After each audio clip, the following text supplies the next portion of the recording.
And we are live. What's going on, y'all? Guess we'll get some people here in the building. Coming to you live, Thanksgiving week, live from my mama's house. Man, I'm on the road, man. This week, man, doing the whole Thanksgiving thing. So I'm not even at the crib right now, but we still wanted to knock it out, man. We still wanted to go ahead and get this in. And oh shoot, you know what? I just realized I didn't even plug in this computer, man. I need to go ahead and do that before everything just collapses on us. So chat amongst yourselves. I guess I guess we'll take a second to do you see, is it on YouTube now? Is it on your YouTube channel? Send me that link so I can start sending it to people. I know we're live. I don't know. Let me see if I can find it. Hold on. Yeah. Okay. Bear with us. Anybody who might be in the chat. Bear with us. Let me find this. We got a couple people in here. What up, y'all? Whoever it is, I see some. I see a number going up. I don't see who it is, but I'm trying to plug in this laptop. Okay. That would be good for us to be rolling, and then just everything shut down. Oh, D New, what up, D New? D New in the building. What's happening? All right. All right. So let me.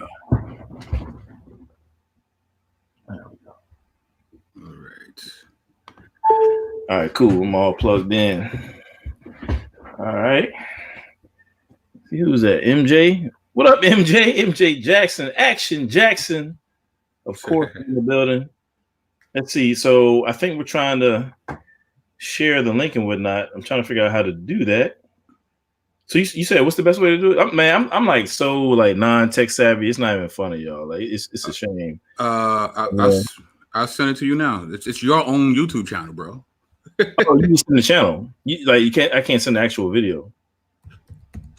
Wait, I'll show you right now. I'll give you the link right now to your own video feed. Because this is not the StreamYard. We're giving them the YouTube feed. Oh, true. Yeah, I just. Oh, I'm looking at it right now. Okay, cool. I just inboxed it to you. Oh, okay, got it. All right, cool. Cool. All right, so let me go ahead and share this. Yeah, y'all hit the like button, the share button, every button you can button. You know what I'm saying? Just go ahead and just go ahead and hit that up. You know what I'm saying? We're gonna be starting up here. Yeah, I hate to for the slow lead in. I like just jumping straight into it. Right. So I'm gonna share that on Twitter and Facebook. We live in the building. The more and more I think about it, man. So we might have to end up doing more than one, session here, man. On round two, we might have to circle back around to it. I'm saying, right. We hit up round three. We'll see how that goes. All right, cool. I just shared something. I don't know what I just shared. Funny guy. But I shared something. I'm sharing. Y'all sharing? Are y'all out there sharing? Give me a 1 if you shared it. No, I don't want to put no pressure on nobody, But that's put the pressure on them, son. Put the pressure on them, yeah. Pressure on them. Okay, what up? I think that's brother Q in the building. What's happening with you? All right, we got Tim A. I think I don't know if he's trying to go incognito. I'm assuming this. Maybe I shouldn't say his name because if he's got just the abbreviation there, I guess he's going. He's trying to stay under the radar. I don't know what that's about, man. Maybe he's not supposed to be online right now. Yeah, he might be on Facebook, YouTube restriction. You know what I'm saying? He out here YouTube creeping. Trying to get in that apologetic session. He's supposed to be at the crib or something. But yeah, man. How you feeling though, man? We got. We're doing this round 2. We're doing Jabari's portion of the round. Yep. Round 3 just dropped yesterday. It was yesterday, I think it was. You know what I mean? So, we got a whole lot to chew on, man. How you feeling? I'm good. I haven't even looked at that. Well, no, that's not true. I fast forward so I could look at the Q&A. So I could see you flaming this dude. What's sad, man? Oh man, we gotta do a separate show on the Q&A. You know that, right? A separate show just in the Q&A. Yeah, oh yeah, we definitely should. No, seriously, we really should, man, because there was a lot of great content right there, man. And it's funny because like I watched that part, and it was like it was so much worse when I when I rewatched, I was like, dang, that was a little sharp. And I didn't realize you had it written down, right? The question you had it written because you looked at your phone. Because he so Pastor Eric Mason has said that he wanted to keep the questions to like 10 seconds, 10, 15 seconds. And I just know myself, you know what I'm saying? Like, okay, Tim A is revealing himself. He's revealed it is Tim Allison in the building. So, you know, so I guess he wasn't trying to be on a sneak tip. But yeah, man. So Pastor Mason, let's see if I can turn this light a little bit. I don't know if y'all can see me. I'm looking like real mysterious right now. Yeah, we can see you. In my normal spot. Okay. Yeah, so Pastor Mason was like, yeah, you know, we could only take like 10 seconds to ask a question. And I know myself, you know what I'm saying? I know I can be wordy, like being brief is not my strong suit. So I was like, okay, in order for me to get across what I wanted to get across, I need to go ahead and write my question down. You know what I mean? So that way I can, you know, deliver it, getting it out the way. Cause I didn't want to be one of those guys that you know, the pastor has to be like, yo, what's the question? Wrap it up. Wrap it up. Be that guy, you know what I mean? So I'm like, okay, let me go ahead and write the question. Respect this man's house and you know, get in and out of there, man. But you know, yeah, MJ said everybody in the audience was like, oh. I told you, right? Yeah.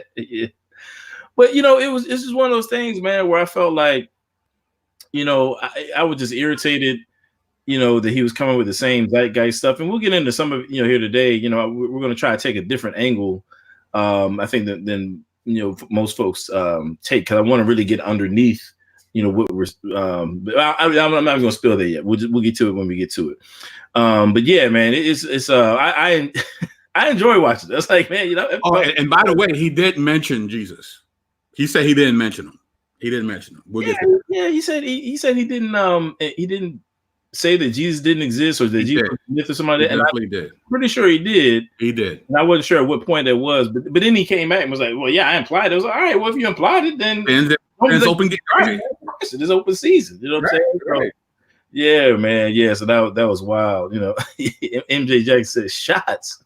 A lot of that was a bazooka. He didn't know where to go. He was looking for cover and there wasn't any, bro. It was hilarious. Oh my gosh. And you know, it's so much to that we won't even get a chance to get into it all. I'm gonna try to confine our discussion to what he actually said. I don't want to, you know, get into every possible angle we can go there. But yeah, man. So I guess so definitely if people haven't been, you know, following each, you know, session, this is the next segment. But you know, we were just on BK Apologist channel. We did the breakdown of Bantu's, you know, rounds and whatnot. And we got into actually, you want to break down what we did on your show? Well, I mean, you definitely, you know, took the lead in the conversation. We were just doing our ESPN breakdown of the strategy that Vince Bantu used for the debate, you know, and just really giving you a skeleton of what to look for in any type of debate.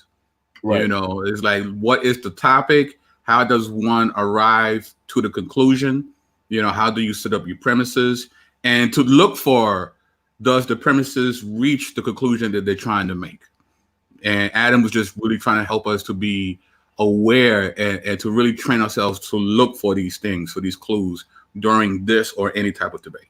Yeah, that was it. That's the whole, and I think what we're going to do tonight is kind of spill over from that, because one thing I'm really serious about, and it's only because in my own thinking and studies, I'm trying to be more versatile, as well-rounded as possible. Right. And I think that as I don't want to just say as apologists, but as people who are engaged in these issues, we often fight these battles with one hand tied behind our back.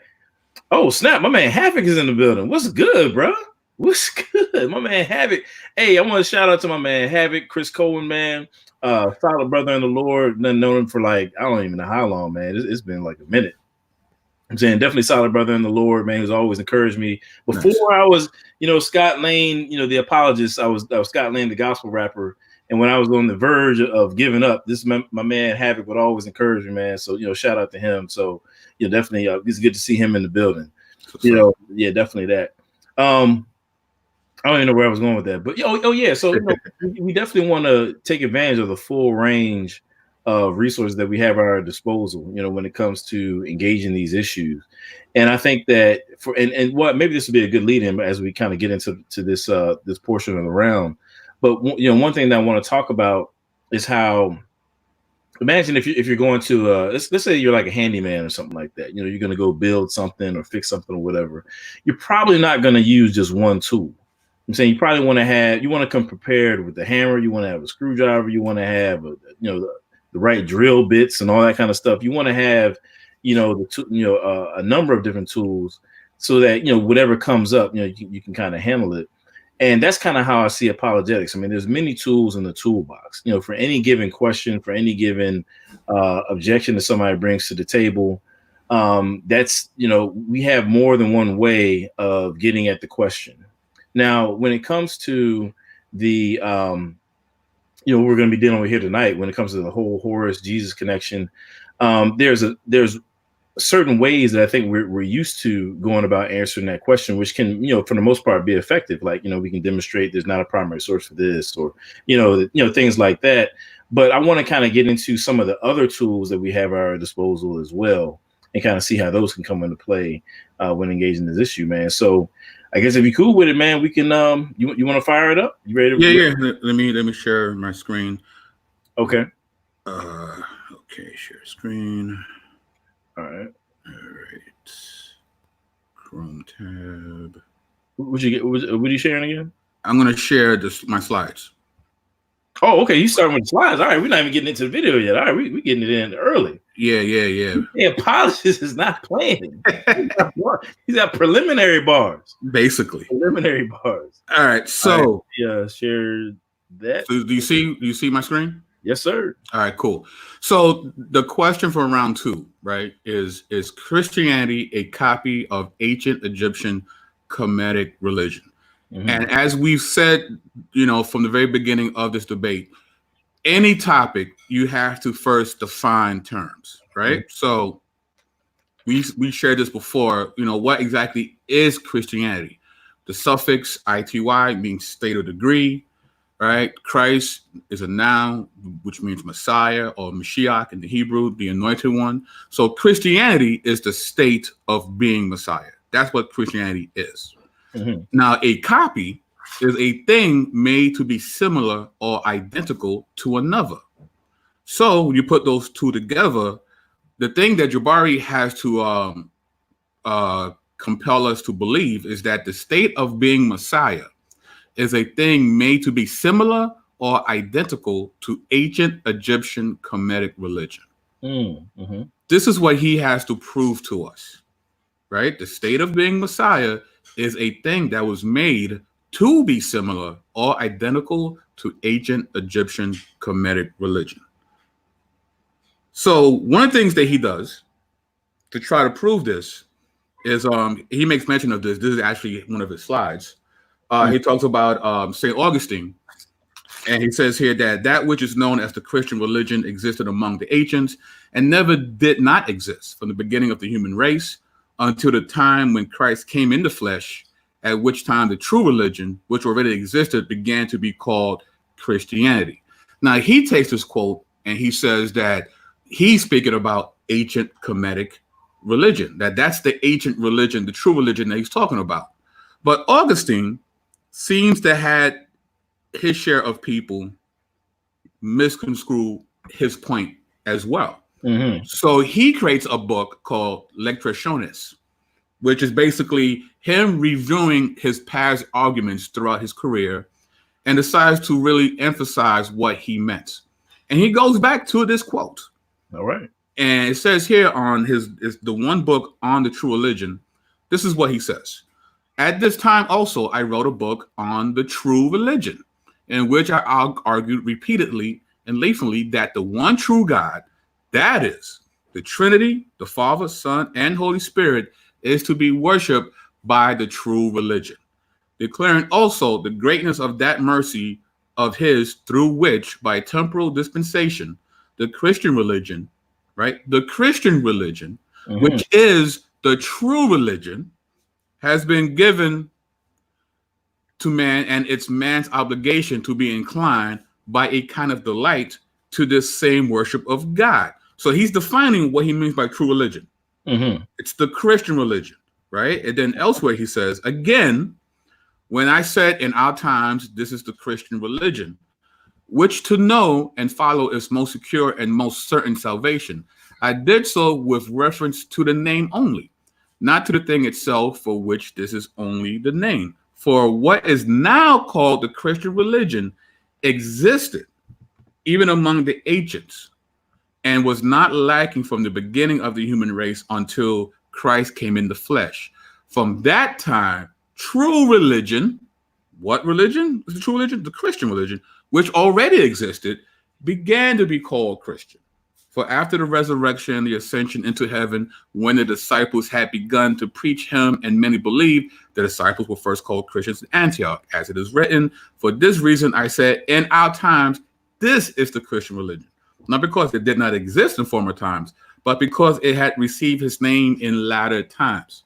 So he makes it very clear what he meant by the true religion that the ancients worship. Mm-hmm. Right? Because, again, previously he says, on the true religion, in which I argued repeatedly and lengthily, that the one true God, that is the Trinity, the Father, Son, and Holy Spirit, is to be worshipped by the true religion. He is saying that this was worshipped by the ancients. He's talking about this. What we now call Christianity has always existed, but he meant this. He meant Orthodox Christianity, which came to be known as Christianity. This, not the things that we saw in ancient Kemet or any other ancient religion. He's talking about this specifically. Mm-hmm. So he himself clears up whatever discrepancy people might have with his quote, which is great that he saw that in himself. So now, with that being said, okay, so now we're gonna play a video. Okay, so let me I'm sorry, do your thing. No, because actually while you was talking, it reminded me of Acts 17, which I want to bring up right quick. To kind of add a little bit more. Want me to stop sharing? You want to share something or? No, not necessarily. I'm just gonna read it. Like in Acts 17, verse. I'm gonna start at. Let me start at 28. I think I'm gonna start at 28. Actually, no, I take that back. I'm gonna start at verse 26. So at verse 26, he says, from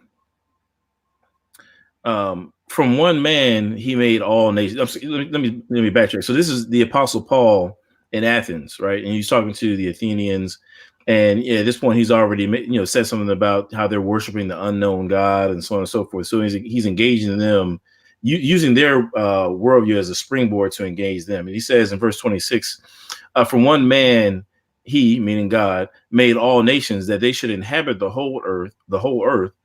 And he marked out their appointed times in history and the boundaries of their lands. God did this so that they would seek him and perhaps reach out for him and find him, though he is not far from any one of us. For in him we live, we move, and we have our being.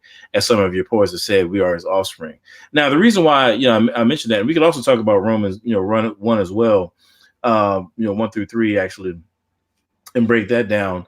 But hey, Beatrice Wells, shout out for the super chat. Actually, I forgot to mention that. So this is actually my first live, where I'm actually able to take super chat. I just passed the threshold, as far as YouTube views and hours, where I can now accept the super chat. So this is my Beatrice Wells in the building with my first ever super chat. You know what I'm saying? So let's give her a round of applause. I appreciate that. Pass the plate. No, seriously, man, I really appreciate it. It comes in handy because I'm trying to do this thing as full time or as close to full time as possible, and so all the love is definitely appreciated. So thank you, Beatrice Wells. Shout out to you for that. It's shameful. I don't even know how the super chat thing works, but yeah, I'm guessing there's a button that you can push and give that way. So I'm definitely thankful for that, man, for sure. Man, where was I going? Oh yeah. So when it comes to definitely, thank you. So when it comes to what we refer to as Christianity, as St. Augustine was mentioning, even today, I think people, they want to say things like, "Oh, Christianity starts in the first century," but what about all the religions before then and all that kind of stuff. But I mean, Orthodox Christianity maintains that God has always been at work in the earth. You know what I'm saying? It's not like he just plopped in the first century. The God, to whom, the biblical text refers, has always had a salvific plan that he's been carrying out from, the beginning of humanity on up through the first century, where he fully reveals himself in Jesus Christ, enacts the work of salvation, at the cross, and then moving forward into, I guess, what we could refer to as the church age. You know what I'm saying? So Christianity, or I'll say the expression of God's salvific plan that we currently refer to as Christianity, is not a Johnny come lately worldview. I'm saying God has always been doing a work in the world, and he had people who were faithful to that salvific work in alignment with that salvific plan, whether you want to go back to Job or you want to go back to, there's a number of different people, Melchizedek, or, a lot of folks that we could name. I'm saying even some outside of, Judaism, you know what I'm saying, as it is expressed, through the Mosaic law and covenant, God has always been at work in the world. So, so that's kind of along the lines of what Augustine was talking about. It's like, man, God didn't just start working with humanity, right, at the cross. I'm saying he has always been at work in the world, and there's always been people who were followers of God at any given time, being obedient to the light which they had at any given time. You know what I'm saying? So that's what that is. So you want me to start the video, man, as far as the debate, the round, or? Yeah. You don't have the video queued up, right? You don't have it. Oh, I do. Yeah. Oh, you do. All right. So, yeah, if you can share in the 24-minute mark, you can play from there. Ooh, 24. All right, so I cut out like Bantu's part. So I had the video starting from Jabari's for like. Right, exactly. Okay, is that 24 minutes? Okay, cool. All right, let me share my screen. All right. So you want from the beginning of Jabari's presentation, right? Well, the 24-minute mark. Okay. I need to say something here.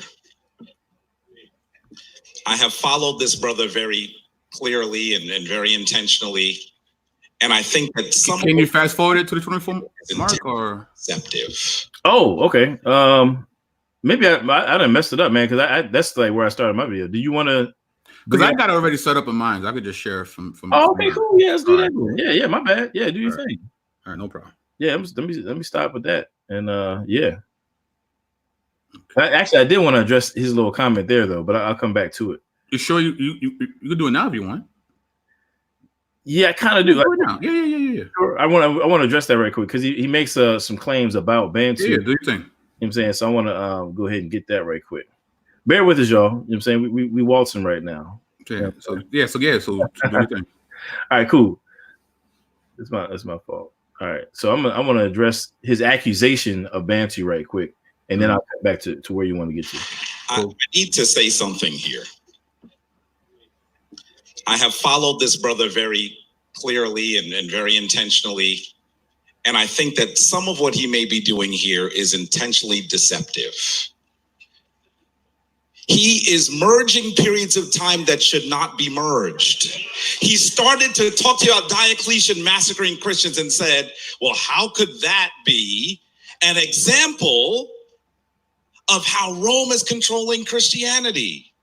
He's not telling you that happens before Rome decides to control Christianity. He knows this. You don't.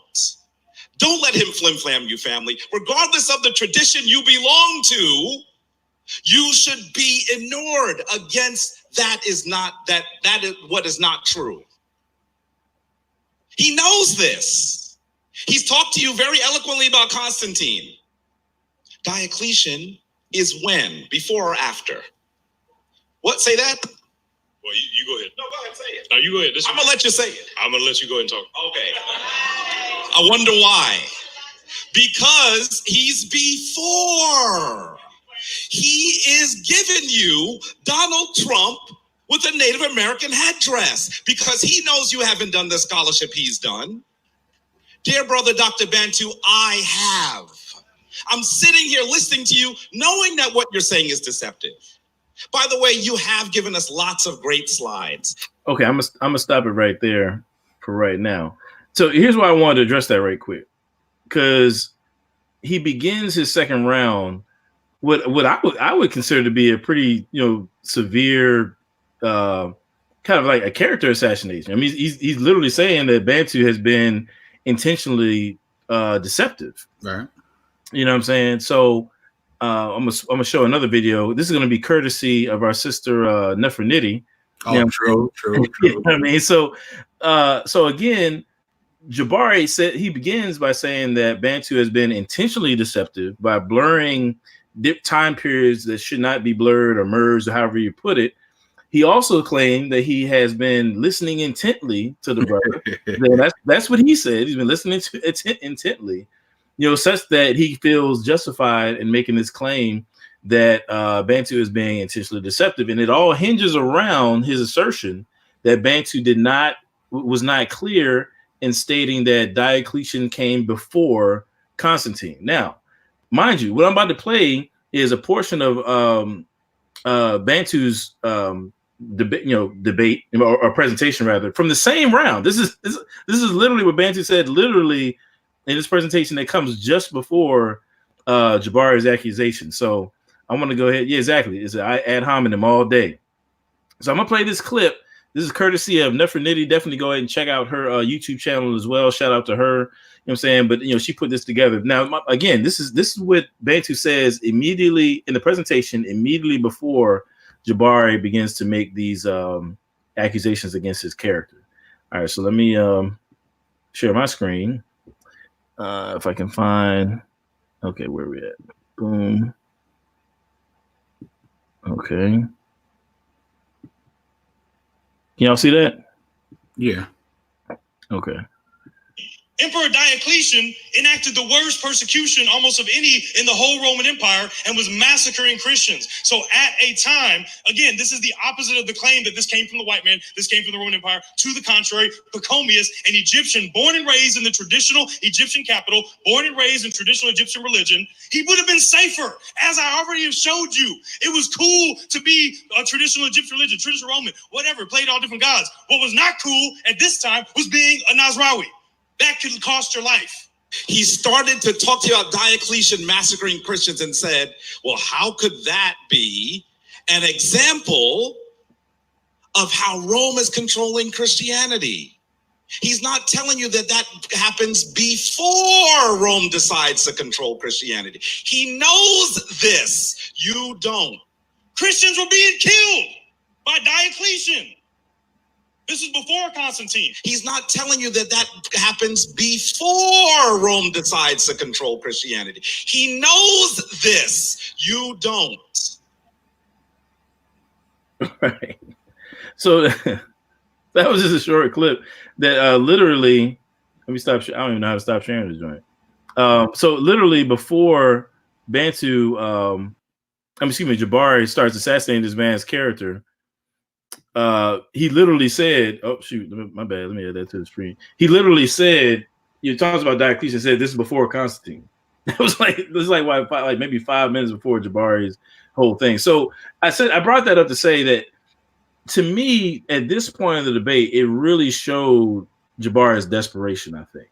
You know what I'm saying? It really showed like that the first round was a body bag for sure. You know what I'm saying? And I think that at this point, he starts out trying to go the ad hominem route. He's making claims that are simply not true about what Bantu said. He's going over trying to put the mic in his face and all these different theatrics. You didn't see those theatrics in the first round. The first round, he was just kind of, doing his thing, being a presenter. But I think this is a turning point where he starts to, feel a little, feel like he's under the gun. You know what I'm saying? So I kind of want to just point that out. I mean, this is just that, that trick bag kind of stuff, man. It's right. To the debate, But yeah. So you want to go with you want to share your screen and go with the Yeah, I mean, it's another example of style versus substance, right? It's all about the aesthetic. If I could appear as if I'm refuting him, and if I do a good enough job in my appearance, I might catch some of you in believing that I actually did refute him. Right. It's a highly sophisticated version of strong and wrong. Strong and wrong. We've seen people do strong and wrong. He does a very sophisticated, high-level version of that. He really does. No, it's not a shot. He's just he does. It's true. He really does. Facts. It is. Facts. So yes, let me share. It's so funny. Why you bring that up? It's so funny because I was sitting in the back. I'm like, what does he mean? He didn't say it. Like he literally just said it. Like he wasn't hiding it. And you're agreeing with him. So what's the problem? Yeah, what's the issue here? You know what I'm saying? But I was just tripping, man. All right, so let me see. Let me play this. Tell me if you can hear this.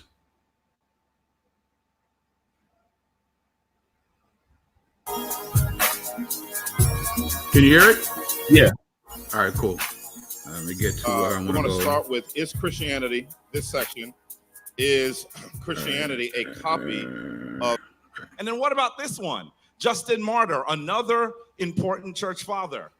When we say that Jesus Christ was produced without sexual union, was crucified and died and rose again and ascended to heaven, we propound nothing new or different from what you believe regarding those who you call the sons of Jupiter. For when we say that Dionysus arose again and ascended to heaven, is it not evidence the devil has imitated the prophecy? Yes, they do recognize they're copying something.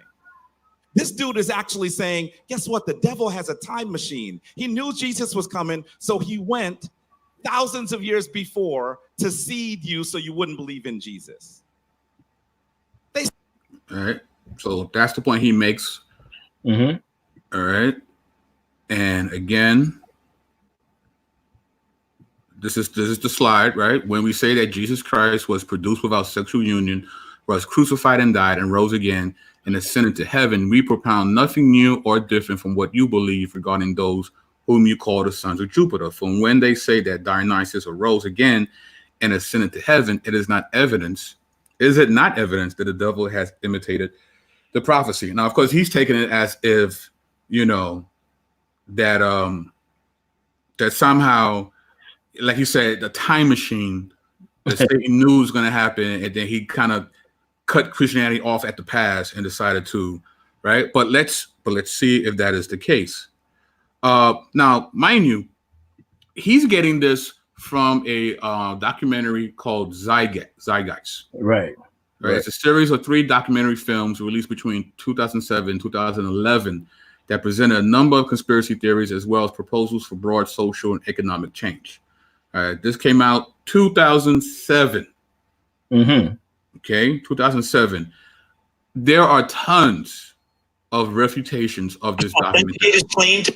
Oh, sorry about that. So good. Tons. Yeah. Okay, so a lot of his talking points you could get directly from this documentary. Right. So just so you know, I was going to play this. I'm going to keep going. So this is... You can't... It's up to you, man. We taking our time, bro. What do you want to do, for real? Nah, it's cool. It's cool. So this is this is the actual, right, the book, The First Apology of Justin Martyr. And this is what he says. Again, context, right? It says, and this may now become evident to you, firstly, that whatever we assert in conformity with what has been taught us by Christ and by the prophets who preceded him are alone true and are older than older writers who have existed that we claim to be acknowledged, not because we say the same things as the writer said, but because we say true things. And secondly, that Jesus Christ is the only proper Son who has been begotten by God, being his word and first begotten in power and becoming man according to his will. He taught us these things for the conversion and restoration of the human race. And thirdly, that before he became a man among men, some influenced by demons before mentioned related beforehand through the instrumentality of the poets, those circumstances are having really happened, which having fictitiously devised, they narrated in the same manner as they have caused to be fabricated the scandalous reports against us of infamous and impious actions for which there is neither witness nor proof. We shall bring forward the following proof. All right. So he's talking about these things preceded Christianity, right? The prophets, the Torah, the Old Testament. And then these guys are copying from us, not the other way around. This is what he's saying elsewhere in this book called Zeitgeist, the Movie Exposed by Joel McDermott. He says, in the quotation I provided above, Justin refers to the following proof. Lost on mythicists is the fact that Justin spends the next 45 chapters fulfilling this promise. Come on, He man. lists prophecies of Christ, beginning with Moses, when he says was the first prophet and of greater antiquity than the Greek writers, right? Which is, he's quoting First Apology, chapter 59. That list includes the virgin birth, the place of birth, Bethlehem, various details of the advent of the life of Christ, the crucifixion, the ascension and session in heaven, the destruction of Jerusalem, Christ's rejection by the Jews, Christ's suffering, death, and more. All of this from the Old Testament, and all before Greek mythologists even thought of writing. So who's copying who? Got him. Right? Justin's saying, no, you buying from us. Right. You know, that's the point he's making. Well, and let me clarify too. I mean, first of all, this is another issue that I have with Jabari. I think he's just really sloppy in making this point because, well, number one, he refers to Justin Martyr as a church father, which is not true. You know, Justin Martyr is my understanding, is referred to as an apologist. But when you start getting into church, like fathers, doctors of the church, and things like that, those are very specific terms. You know, so he's just off on that. But anyway, as far as I understand, anyway. But the more essential point is, you know, Justin Martyr is, you know, he could be dead wrong. You know what I'm saying? Right. It wouldn't affect, you know, anything about Christianity. I mean, Justin Martyr's. But he's not an inspired writer, right? Right. So he's not an apostle, right? Right. So you could just obliterate everything that Justin Martyr ever wrote. You know what I'm saying? And it still wouldn't, you know, phase Christianity not one bit, because not one bit of Christianity hangs on whether or not Justin Martyr was correct as to, you know, the prophecies and so on and so forth. You know what I'm saying? So again, I think that he's just trying to, you know, throw stuff at the wall, see what sticks or whatever. Right. And he just messes up. It's like, you know, okay, cool. Like, even if you're right about Justin Martyr, it does not follow, you know, that gives you anything towards this notion that Christianity was supposedly copied. The other thing is too, and that maybe we go back to that quote, to the actual Justin Martyr quote, because he says something about we say about Dionysus. You talking about this one? Yeah, he said, for when they say that Dionysus arose again and ascended to heaven, is it not evidence the devil has imitated the prophecy? Now, what's interesting is that I'm actually going to put it's just a short debate between Gary Habermas and a Jesus mythicist. I'm gonna put that in the chat right now for anybody who wants to, you know, check it out. But actually, it just occurred to me while, you know, you're reading it, Gary Habermas mentions this, how, you know, as in terms of the primary source evidence, you know, that we have today, nobody puts the resurrection aspect story of Dionysus before Christianity. No, there's no evidence to support, you know, primary source evidence to support that followers of Dionysus, you know, believed in the resurrection part of his narrative prior to Christianity.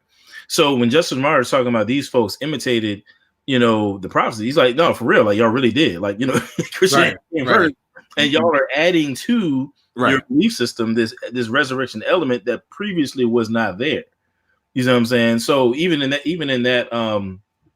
that portion right there, it just doesn't support what Barry was trying to assert there. Yeah.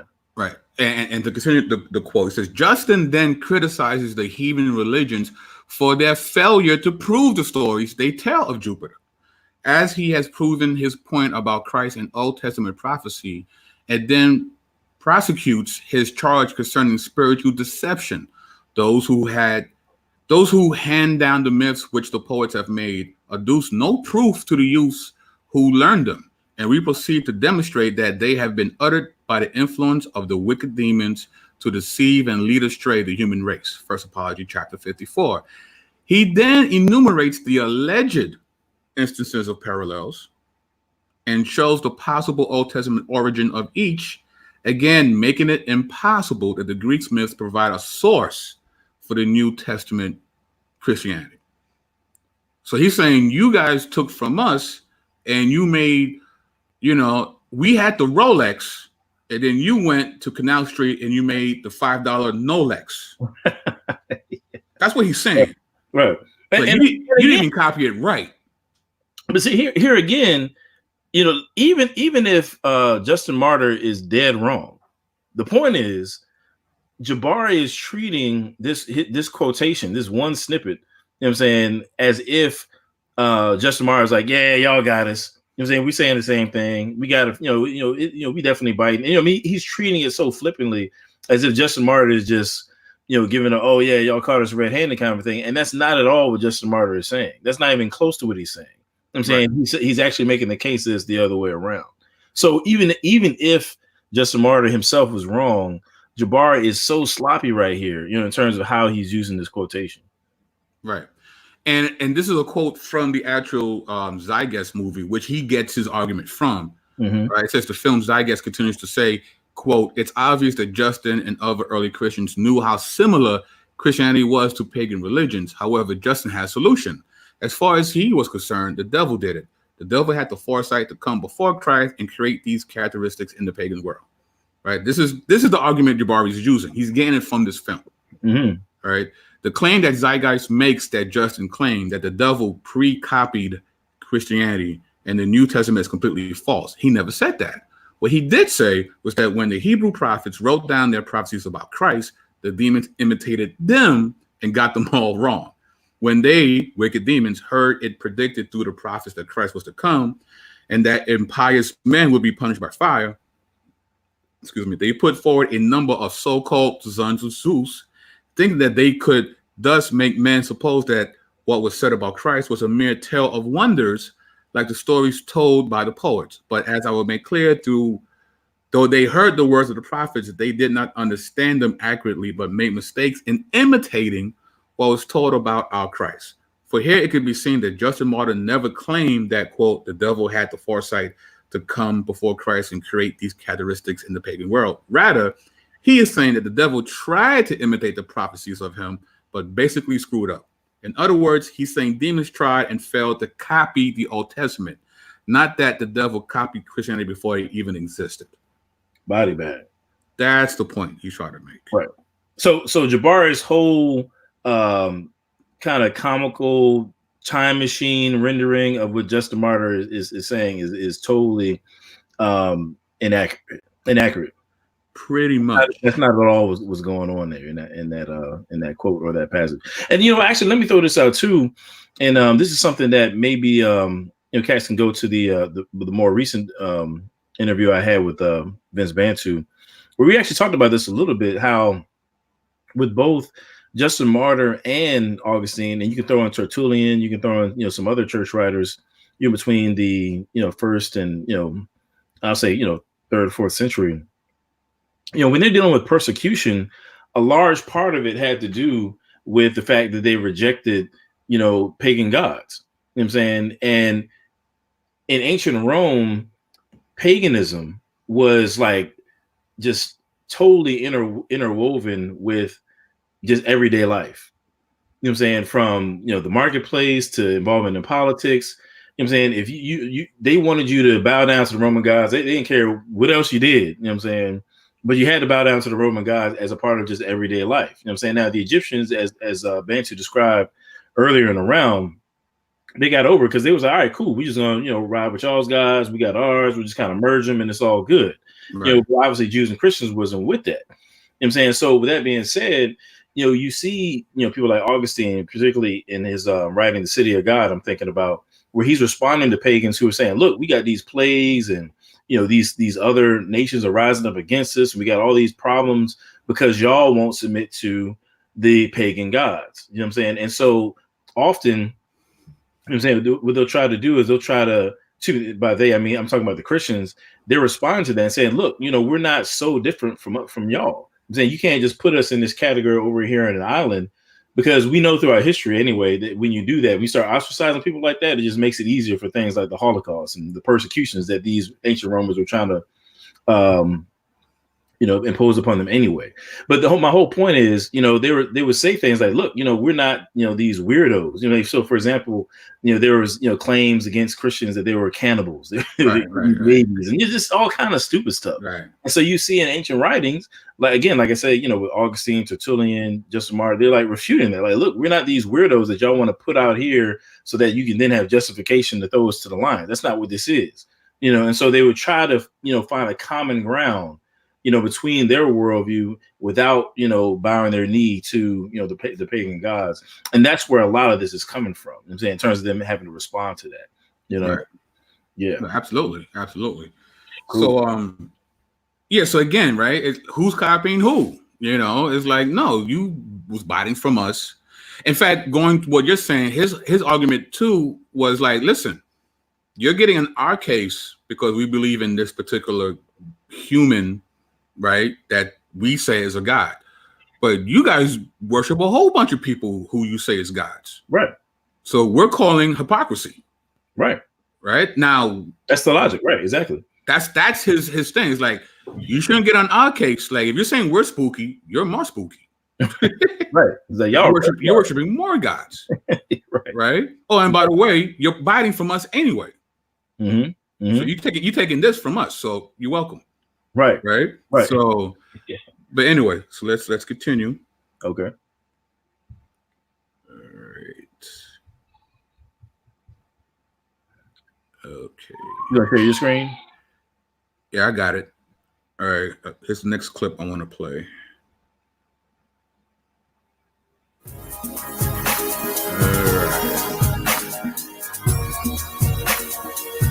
Okay. Here, her name is Hypatia. Say Hypatia with me.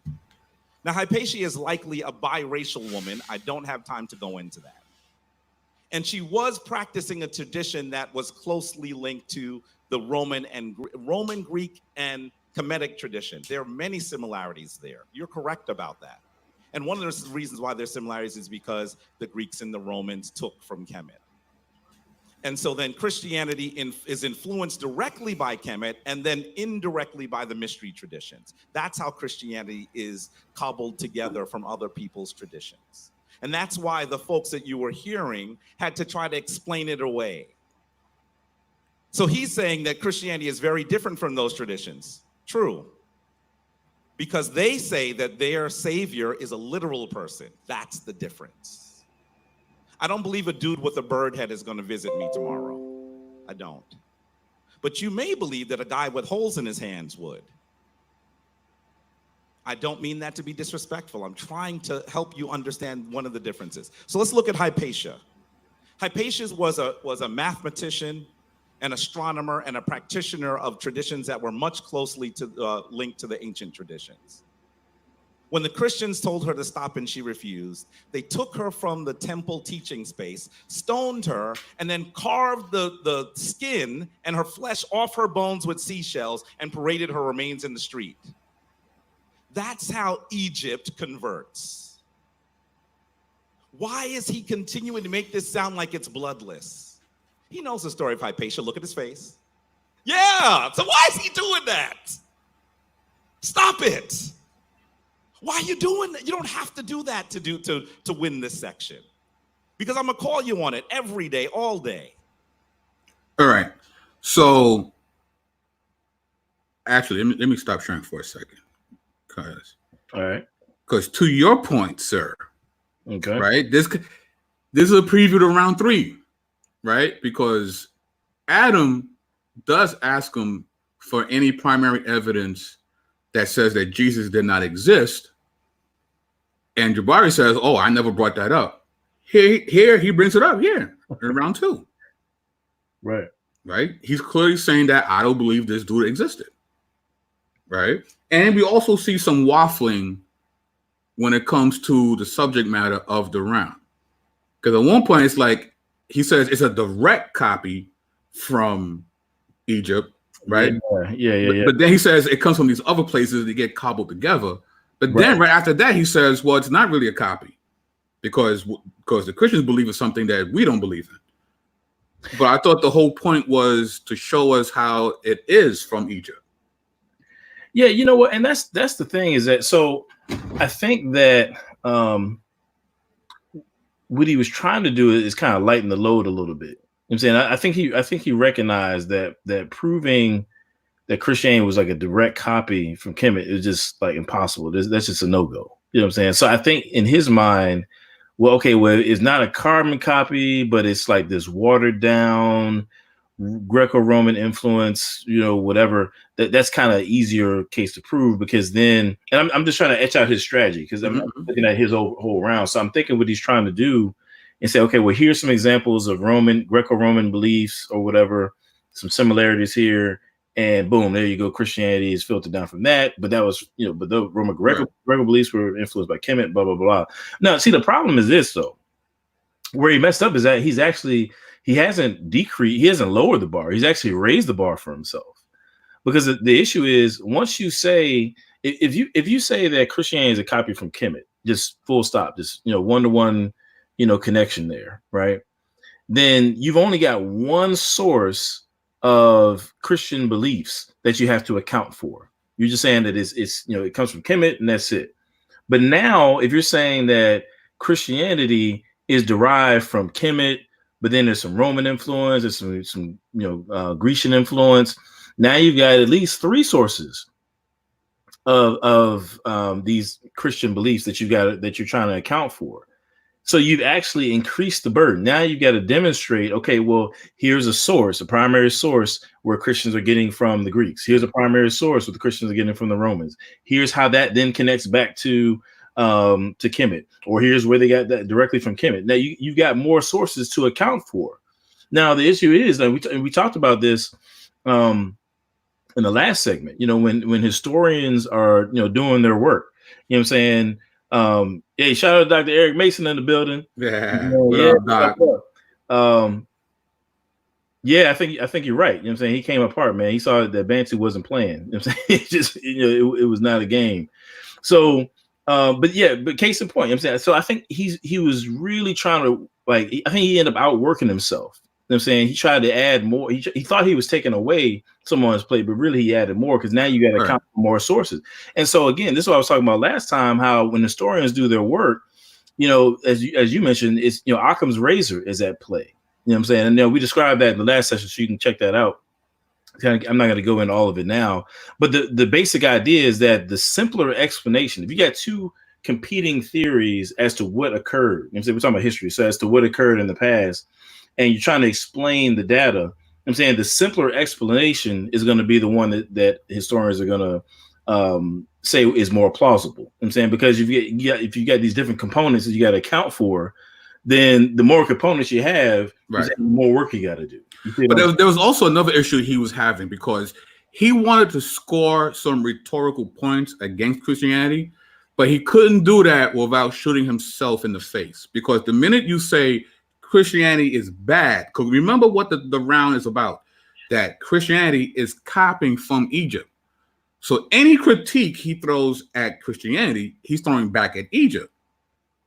Right? Because you guys did this bad thing. Well, if it's a copy from Egypt, that means you did the bad thing first. Right. Yeah, we came from y'all. So what you mad? Right? Right. So he knew that. That's why he was waffling.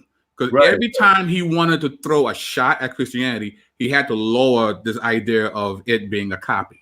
Yeah, speaking of throwing shots, so I'm relatively new at doing live chats. It's something that we're kind of new at doing, and we don't have mods right now. I need to get some moderators, y'all. Right. Yeah, but with that being said, I don't even want to call him out by name, but the brother said something about just made a comment about Mason and James White. We're just not gonna have that. We're talking about the debate.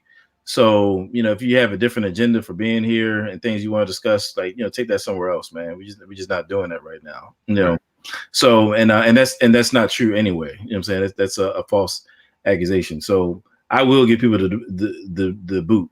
I hate to even have to stop and do that, but we don't have mods right now. So that's what it is, man. You know what I'm saying? So it is what it is.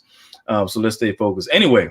So let's continue with the deep dive. There it is. So let me get this ready here. All right. So okay. So he mentions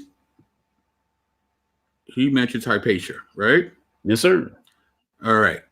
Now, the question you have to ask once he shows you this is, what does Hypatia have to do with the state of being Messiah being made a thing made to be similar or identical to ancient Egyptian Kemetic religion? Because again, this is what this round is about, right? Mm-hmm. Is Christianity a copy of ancient Kemetic religion.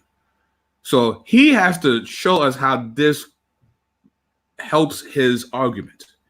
He just brings this up, right, to show how vile and wicked Christians are, right? Because he says that she was a practitioner of ancient Egypt religion. They told her to stop. She said no. They dragged her and they killed her, right? This is the history he gives us of Hypatia, right? Right. This is what he tells us what happens. Well, let's dig in a little deeper into the history. This is a book entitled City and School in Late Antique Athens and Alexandria by Edward J. Watts. All right, so let's get some background on Hypatia. It says the Christian students who attended her school. Wait a minute. Christian students attended her school? I thought they were going out for blood to kill her. Let's continue. The Christian students who attended her school were given a training that suited their diverse backgrounds and interests. In Hypatia's school, philosophy was a religious mystery that revealed deep truths about God and the nature of the world. The pursuit of it bound students together and allowed them to establish friendships based upon a shared journey towards enlightenment. These friendships encouraged students to seek philosophical truth in a way that emphasized both intensive contemplation and personal temperance. Ultimately, it was taught this could allow the mind to ascend to the level of the divine. With its emphasis upon contemplation, Hypatia's training worked in typical Platonian fashion. Students were taught to train their minds to approach the divine in a controlled way. Unlike Iblesian teaching, in which, I don't know how you say this word, third were used to enhance the contemplative ascent of the mind, Hypatia's training appears to have involved no ritual elements. Whether by design or not, this aspect of Hypatia's training made her philosophy accessible to Christians in her school.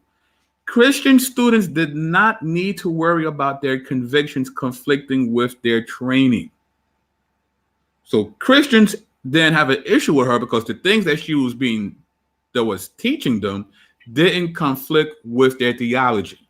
It's no different than a bunch of Christians going to a chemistry class.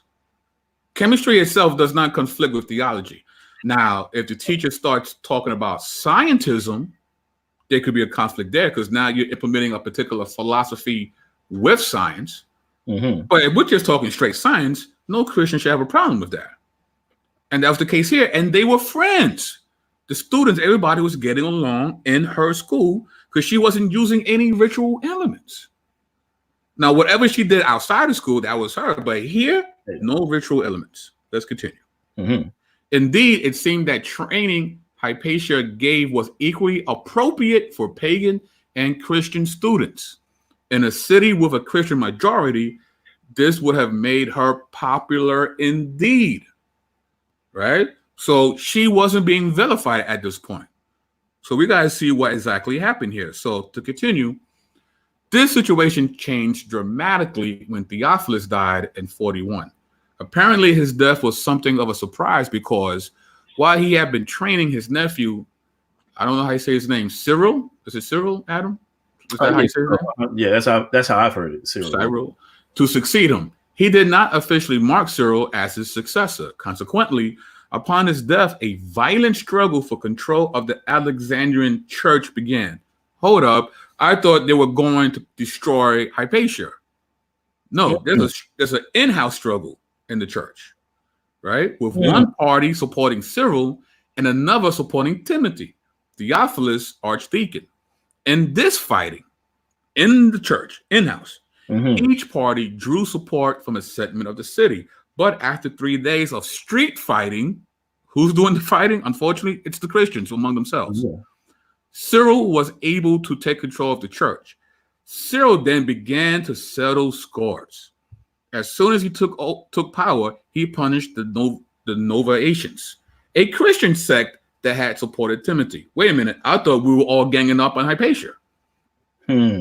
No, Cyril's attacking other Christians here by ordering the confiscation of their church property. Then in 414, he took action against the Jews, who also may have been supporters of Timothy.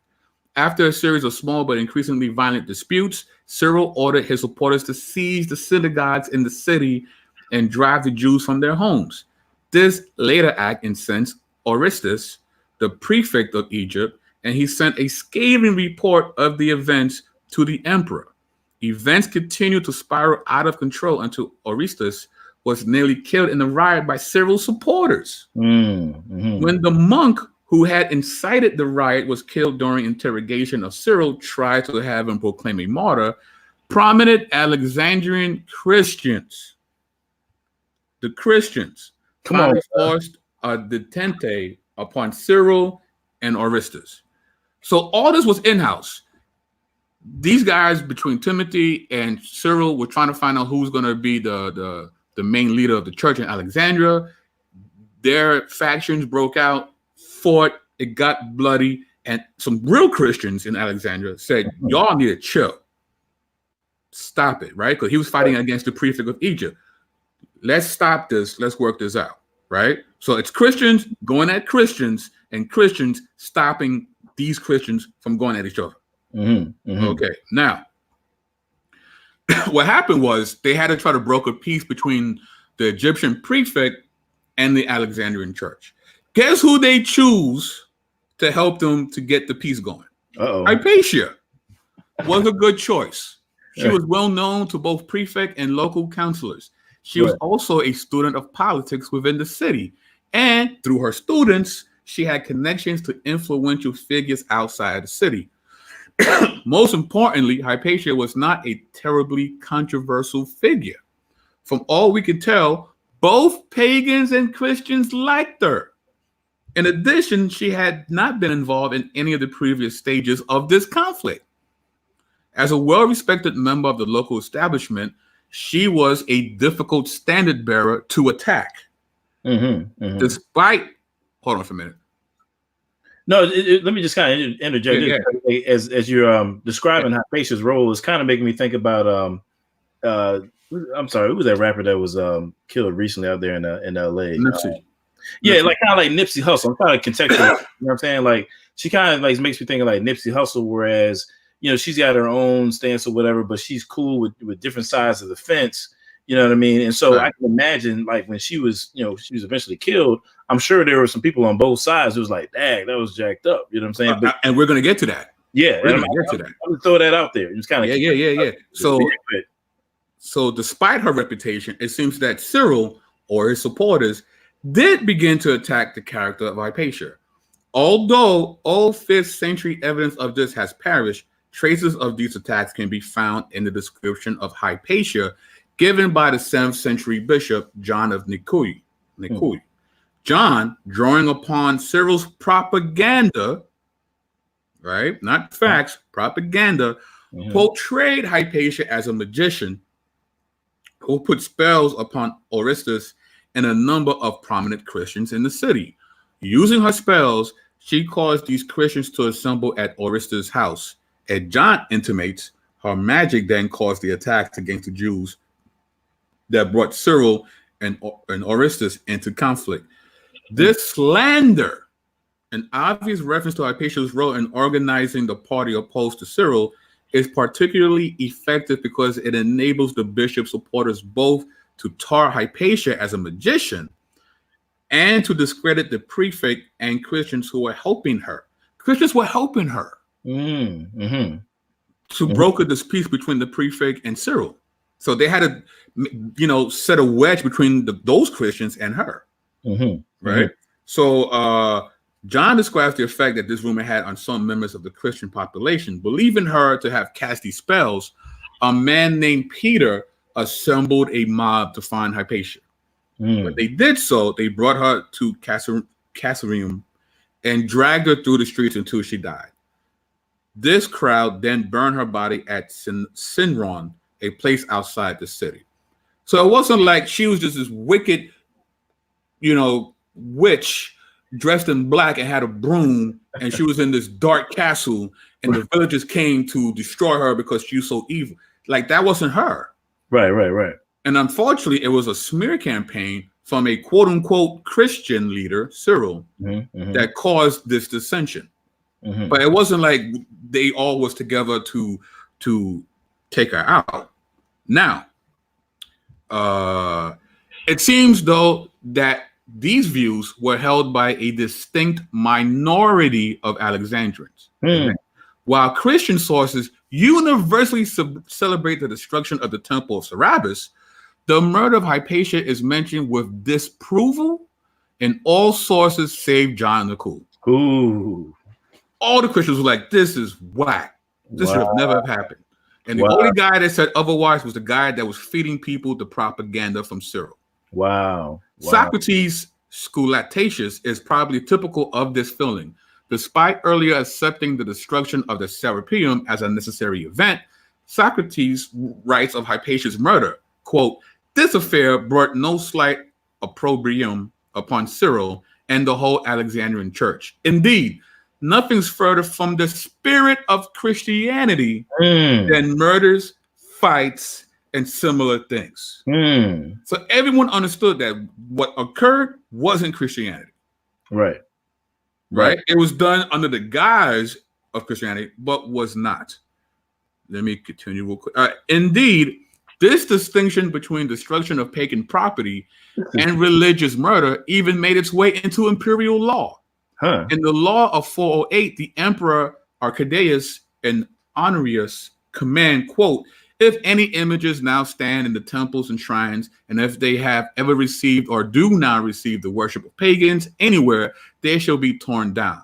In a later law, however, it is made clear that this order does not apply to innocent persons. It reads, quote, we especially command those persons who are truly Christians or who are said to be, that they shall not abuse the authority of religion and dare to lay violent hands on Jews and pagans who are living quietly, attempting nothing disorderly or unlawful. So this idea that everybody got together to just kill her because she was this wicked person is a complete fabrication. And see, man, golly, man, it's so irritating, bro. Like, so all right, so I'm trying to be chill about this. I really am. I'm not gonna do Jabari how he did Bantu and just accuse him of being a liar, because that's what he did in the beginning of this round. He accused Bantu of being intentionally deceptive, but I'm not gonna do him like that. I'm not gonna do him like that.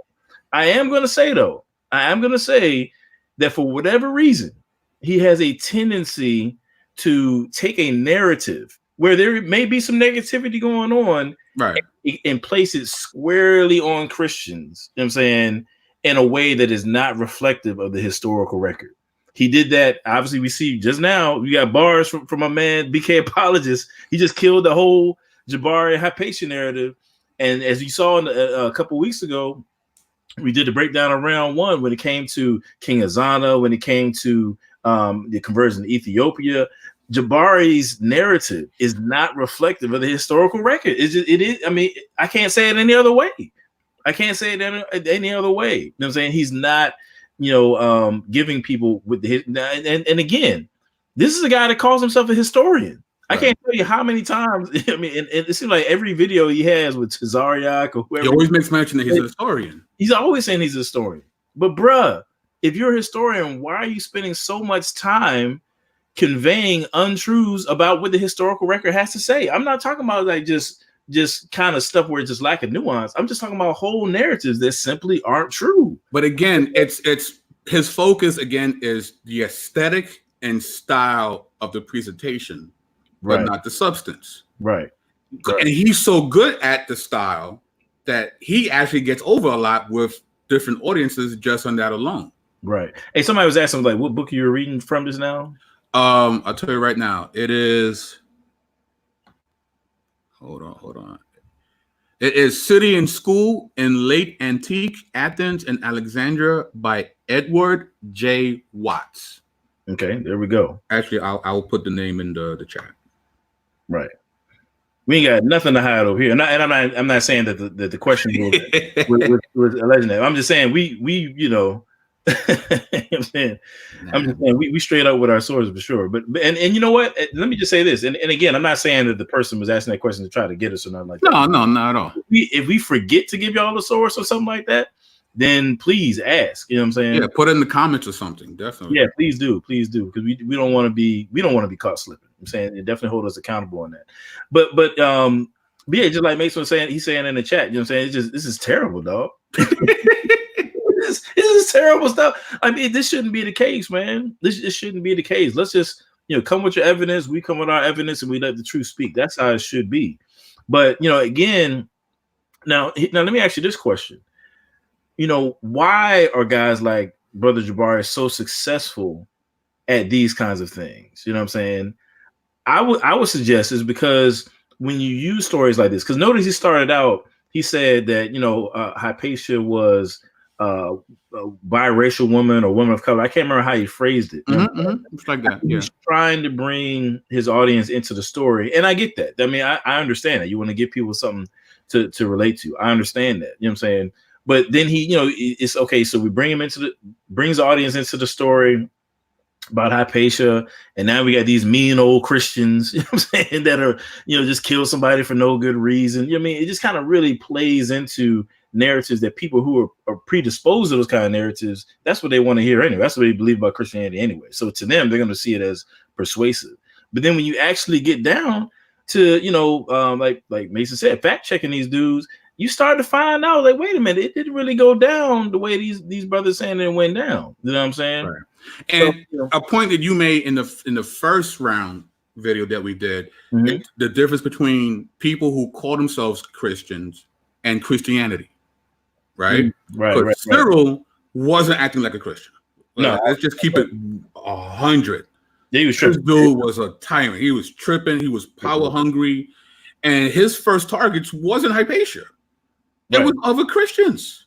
Yeah, he was getting it in. He was throwing Jews out of the synagogue. He was wilding out of control. And it wasn't until the Egyptian prefect said, yo, chill, and he wanted to kill him.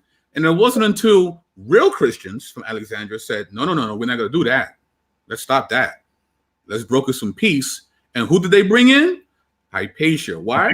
Because she was cool with both sides. Right. Because everybody went to her school. They were friends with her. She was teaching things that wasn't upsetting the Christians. It wasn't going against nobody's theology. Right. So and because of that, Cyril had to take her out.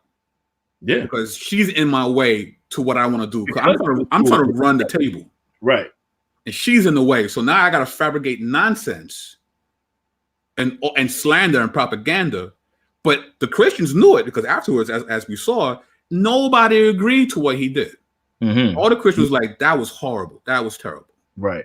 See, you can't get away with cherry picking all this kind of stuff. Like this is not gonna work, man. And I keep telling these guys, bro. Like, look, this is not, bruh. I'm telling you, this is not like back in the day where you could say something about the church and cats just wouldn't say nothing and just let it slide. Like that's done. Like that's over with. You know what I'm saying? Like nowadays, you got to come correct. Like, we not playing. You know what I'm saying? Like we not playing. That's what Doc's saying. He's saying the other guys they want to debate us need to watch your videos to see if they can't get away with sloppiness. You can't do it. You can't do it. Hey, I'm telling you right now. Listen, I'm not omniscient. I'm not saying I'm the smartest guy around. But I'm gonna tell you, like nobody's gonna outwork me. I'm gonna tell you that right now. You know what I'm saying? Like I'm in these books. I'm saying I'm gonna study what I need to study. And I'm gonna be ready. That's just what it is. You know what I'm saying, like, we not playing, dog. I keep trying to tell these cats, it's not a game, like at all. And we got so many, like, it's just me and you on a Tuesday night chopping it up, bro. It's scholars that we got, backing us up. Just like, like way more in depth than I am at this point. You know what I'm saying? It's we're cut from a different cloth, man. Right now, yo, we're cut from a different cloth, bro. I mean. Mason shows off his library. Other people show off their houses, their watches. Mason shows off his library, which is lit. His library is crazy. Yo, I'll post I'll make a Facebook post with like my one book that I feel proud of. Like 20 books. Here he comes, right? And he kills all of us, right? So yeah. Right. That's funny, man. That's funny, yo. But all right, you want to go to the next point though, or yeah. Let's do that. Yeah. All right. Oh, let me share. I Stop Oh, sharing. okay, yeah. All right, here we go. So Hypatia, that whole narrative, donezo. Like we just it's a rizap. It's a wrap. Right? Doobies and pins. It's a wrap. All right. Okay, here we go.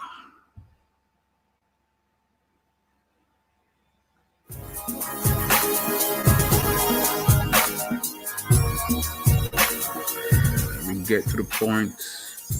We're going to start with is Christianity. All right, let me start here. Particularly in the countries he's talking about, is that Rome conquers Egypt, and then they weren't able to conquer Nubia, but then an Ethiopian man is transitioned by his tutor. I didn't say that I didn't imply an inappropriate relationship. I did not do that. Someone in the audience said that. I didn't say that. I'm just saying if you sent your child to school, if you sent your child to school and someone came back and said, I'm a member of Nation of Islam now, some of y'all would be like, oh, hell no. You know what I'm saying? I'm saying it's inappropriate for an adult to do that to a child. I'm not saying anything else occurred. I have no proof of that. And then that man actually transitions his country and conquers Nubia to create another Christian nation. Hey, can you pause that right there? Egypt to Ethiopia. Yeah, I just want to say real quick for anybody who maybe hasn't been following our whole series, he's kind of recapping a point that he made in a previous round, and we're not going to get into it in this segment. But we already smashed that to shreds. Pretty much. So go back and check out that breakdown where we just totally BK Apologist shredded that whole thing. But in this video, this segment we're doing, we're just kind of focusing on the claims that he's made that's relevant to the second round topic. So I said that right quick. No doubt. Okay. Ethiopia to Nubia. That's what happened. All day long, you can't pretend that didn't happen. And he even suggested I didn't do a citation. I'll do that later. This is the original Austin Heru. All right, that actually wasn't the point I wanted to make. Oh, okay. But I'll do it I'll get to that part. So he makes mention of, not in that segment, but he makes mention of the Black Madonna, right? Mm-hmm. And how, of course, he's using that as a point of, well, here's a place where we see Christianity copying from ancient Kemet, right? Mm-hmm. But let's look at some of these Black goddesses and let's compare and contrast, right? Okay. So we got Bastet, goddess of women, one of the most popular deities in all of Egypt. Tattoos of Bes were done in black ink. The images of the afterlife frequently make use of black background to not only accentuate the gold and white of the foreground, but also symbolize the concept of rebirth. This is Bastet. This is a black goddess. Does this even look like the Black Madonna? No. Okay, but let's just continue. All right, Bastet was extremely popular throughout Egypt with both men and women from the Second Dynasty, with her cult centered at the city of Bapatis from at least the 5th century BCE. She was first represented as a woman with the head of a lioness. Again, does that sound like the Black Madonna? All right. And closely associated with the goddess Sekhmet. But as that deity's iconography depicted her as increasingly aggressive, Bastet's images softened over time. Interesting. Mm-hmm. To present more of a daily companion and helper than her earlier forms as Savage Avenger. Is the Black Madonna a Savage Avenger? Now, mind you, I'm not defending the Black Madonna. I'm not down with that either. But as scholar Geraldine Pinch writes, from the pyramid text onward, Bastet has a double aspect of nurturing mother and terrifying avenger. It is the demonic aspect that mainly features in the coffin text and the Book of the Dead and in medical spells. The slaughterers of Bastet was said to inflict plague and other disasters on humanity. humanity. One spell advises pretending to be the son of Bastet in order to avoid catching the plague. Where do you see any of this in the Black Madonna? Look at all these photos. Look at the different iterations of Bastet. Does this look like the Black Madonna? Nah, buddy. Is the Black Madonna known as a savage avenger? Right? It's like I don't see it. Right? And here's another person. Right? One of the few real life people to be deified, Queen Almost Nefertari, was the patroness of the necropolis. And she was usually portrayed with black skin. The black images of the queen embodied the concept of regeneration as the fertile ancestress of the royal line of the 18th dynasty. All right, so break it down. We have someone here, right? An actual real person that's deified as a queen, and that they are doing that with the Black Madonna, right? They're both made with black skin. All right, so we have that. But she's the patroness of the necropolis. Yeah. The Black Madonna has nothing to do with that.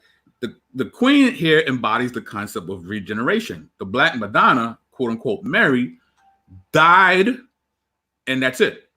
She didn't keep coming back.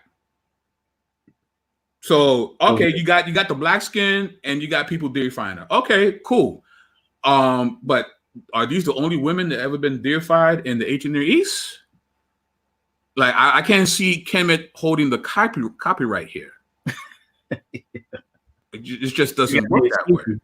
You know what I mean? But yeah, bro, you want to say anything? Yeah, actually, you know what? I wanted to get to this point a little bit later, but I'm thinking maybe it'd be a good chance to get to it now. So, Jabari is about to get into what he believes to be his evidence of Christianity being a copy from Kemet. Right. And he's going to get into different parallels what he believes to be parallels. And I wanted to cover a couple different. Well, put it this way. So, going back to the beginning of this whole session right here, I was talking about how Christians have a wealth of different weapons at their disposal when it comes to engaging different objections against Christianity and what have you. And so, one of the things that we want to do here in the urban apologetics movement, we want to make sure that we're taking advantage of all those. I'm saying we want to make sure that we're availing ourselves to all of them. We don't want to be fighting with one hand tied behind our back. Now, when it comes to the claims about Jesus being derived from Horus or Dionysus or whatever people want to claim, there's different ways to skin that cat. Most of the time, the typical approach to refuting it, and it's not a bad one, but it's just probably the most common, is to go to the primary sources and demonstrate how they're on the side of the pagan source that they're claiming Christianity came from. There's no source to back that up. That's one way of doing it. I'm saying go to primary sources, show where the evidence is lacking. Most of the time, like I say, like 95% of the time, that's sufficient. I'm saying you're able to just kind of dispel the mythicist claim based upon that. The other side is kind of just like how Alfredo was talking about. It's kind of doing that compare and contrast. You know what I'm saying? Say, okay, well, even on our side, what you're claiming about Christianity being this parallel with something else, on our side of the fence, we don't believe that, or we don't adhere to this, that, or third. We'll get into some specifics in a second, some specific examples. You know what I mean? But so that's kind of the typical way that I think we approach it. But what I want to do is maybe take it a little bit deeper than that. Because I think that many people can go to the zeitgeist, refutations, or various different apologists who have responded to the Jesus Horus connection and kind of get those kind of responses. But I'm going to kind of incorporate that, but then go a little, maybe a level deeper, so we can understand the fallacy behind those kinds of objections. I'm saying the kinds of objections that Jabari is about to list out, or the kinds of connections he believes to be between Christianity, specifically Christ himself, and some Kemetic figure. We want to kind of get to the fallacy behind underneath that. So let's get to the first one. Let me share my screen a little bit. Yeah, and we'll get to the first one here. All right. I love this stuff, man. This is dope. I love it.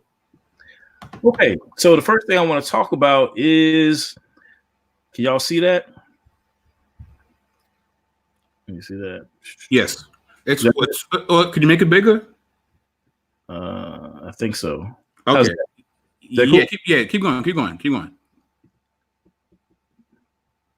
Is that good? Can you see that? That's good. Can you guys see it? Put a 1 up if you can see this. I'm still getting the hang of sharing my screen a little bit, so y'all forgive me. Put a 1 up if you guys can see his screen. It's small. It's small. Oh, that's good.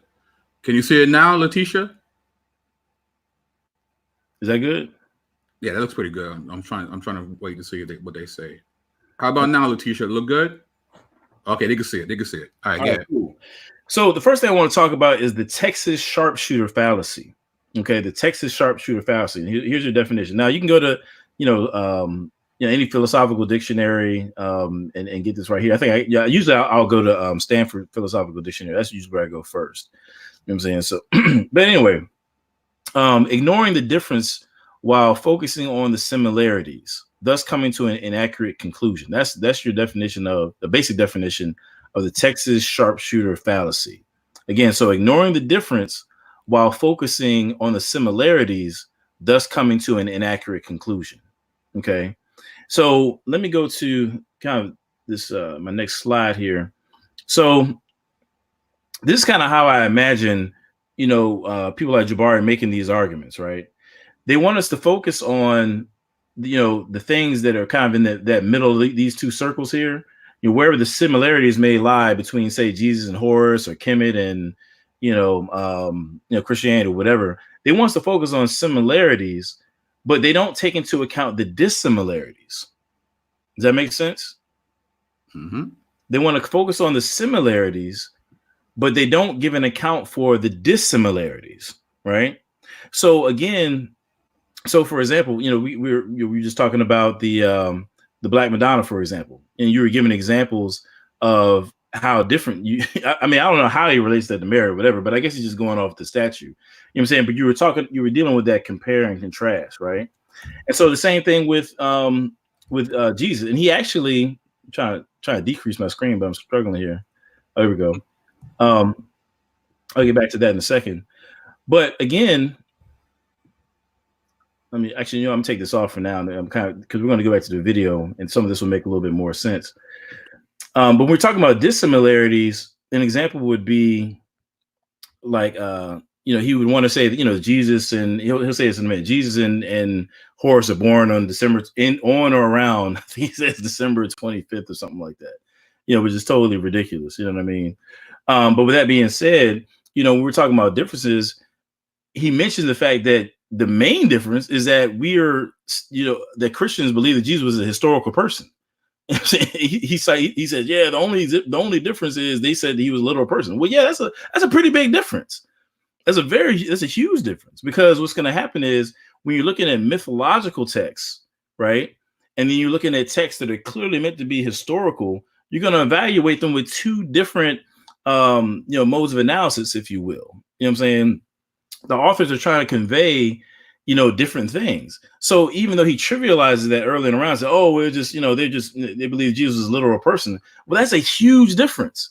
That's a huge difference. I'm saying we understand that Horus was intended to be understood as mythological. I'm saying, but then when we look at Jesus, who is clearly meant to be taken as a historical figure, whether when you read the Gospels, the book of Acts, the epistles, they're clearly treating Jesus as an actual historical person. That's going to be a difference that it as we go on in the presentation is really going to bear itself out. So I'm gonna leave that there for now. And as we kind of work our way through, we're going to start to see the Texas Sharpshooter fallacy at play, because he's not going to be accounting for those kinds of differences.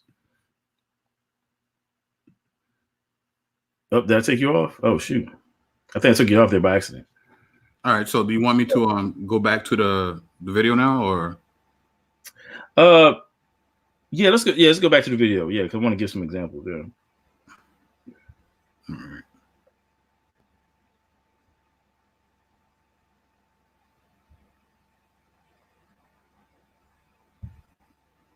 Okay. Skeptical Mandis asks, is it possible that some things in the Bible are historically accurate and some are not? I'm gonna jot that down because I want to get through all of our points, but I do want to come back to that. That's a fair question. Okay. So let's make a note of that. I'm putting it in my phone, so I'll make sure we come back to that. Good question.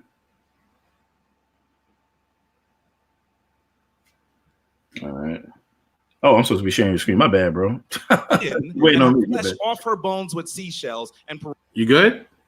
Yeah, go for it. Yeah. All right. paraded her remains in the street. That's how Egypt converts. Why is he continuing to make this sound like it's bloodless? He knows the story of Hypatia. Look at his face. Yeah, so why is he doing that? Stop it. Why are you doing that? You don't have to do that to win this section. Because I'm gonna call you on it every day, all day. Is the tradition of Kemet the original form? Yes. But just as if you have a copy of a copy of a copy, it loses its clarity and focus. Just as it becomes filtered through the traditions of other nations and other peoples, it loses its clarity and focus. So carbon copy, no, but copy, yes. The Pope knows that. That's why he's actually paying homage to a Black Madonna. That's why you see these all over. Yeah, I dropped the gun here, but yeah, he's talking about the Black Madonna now, but it's okay. Well, let me just say this too. And I know that you're again, this is kind of just the rhetoric that these guys do. So notice what he says. He makes a claim that Christianity again is a copy of a copy, or kind of like a watered down copy from Kemet. He says, well, the Pope knows that. He's worshiping the Black Madonna. Now, granted, I mean, the Pope could be worshiping the Black Madonna for any number of reasons. Like, how does he impose this idea that the Pope is aware, of some connection between Christianity and Kemet, and therefore is worshiping the Black Madonna? How does the simple fact of the Pope worshiping the Black Madonna convey that, in his mind, there's some connection between the Black Madonna and Kemet? You see what I'm saying? Like Jabari just said, well, the Pope knows that. Well, how does he know the Pope knows that? Like where is he getting? Like, how is he, discerning the Pope's awareness or intentions? You see what I'm saying? Right. And again, the subject is Christianity, which we already defined what that is. Right. So you have to show us that what the Pope is doing is actual Christianity. Then you have to show us how it's a copy. But first, you got to show us that it's actually Christianity. Yeah, I mean, like the Pope could show up tomorrow on live television with a dashiki, or let's say, ancient Egyptian garb, bowing down to the Black Madonna and all that. It can do that tomorrow. But how does that suggest that Christianity itself, right, I'm saying, is derived from, Kemet? That says something about the Pope. What does that have to do with Christianity itself? Right. And these are the kind of distinctions that he fails to make throughout all three rounds, quite frankly. I'm saying he never accounts for the distinction between Christianity itself and Christians or the church, what have you. You see what I'm saying? But yeah, go ahead. You're going to say, I know he's going to say, that's Rome. That has nothing to do with me. I want you to hear this again. Also, for a bonus, right, as I was doing my research, a lot of these quote unquote Black Madonnas actually became Black over time because, when they worship these idols, they would have these candles. And throughout the centuries, the flames of the candles actually darken the porcelain faces of a lot of these idols. So a good chunk of them. Now, they did have one that actually were made Black, but a good chunk of them were darkened over time. Just like a reverse vitiligo type thing. Basically. Right. And because he's ignoring it.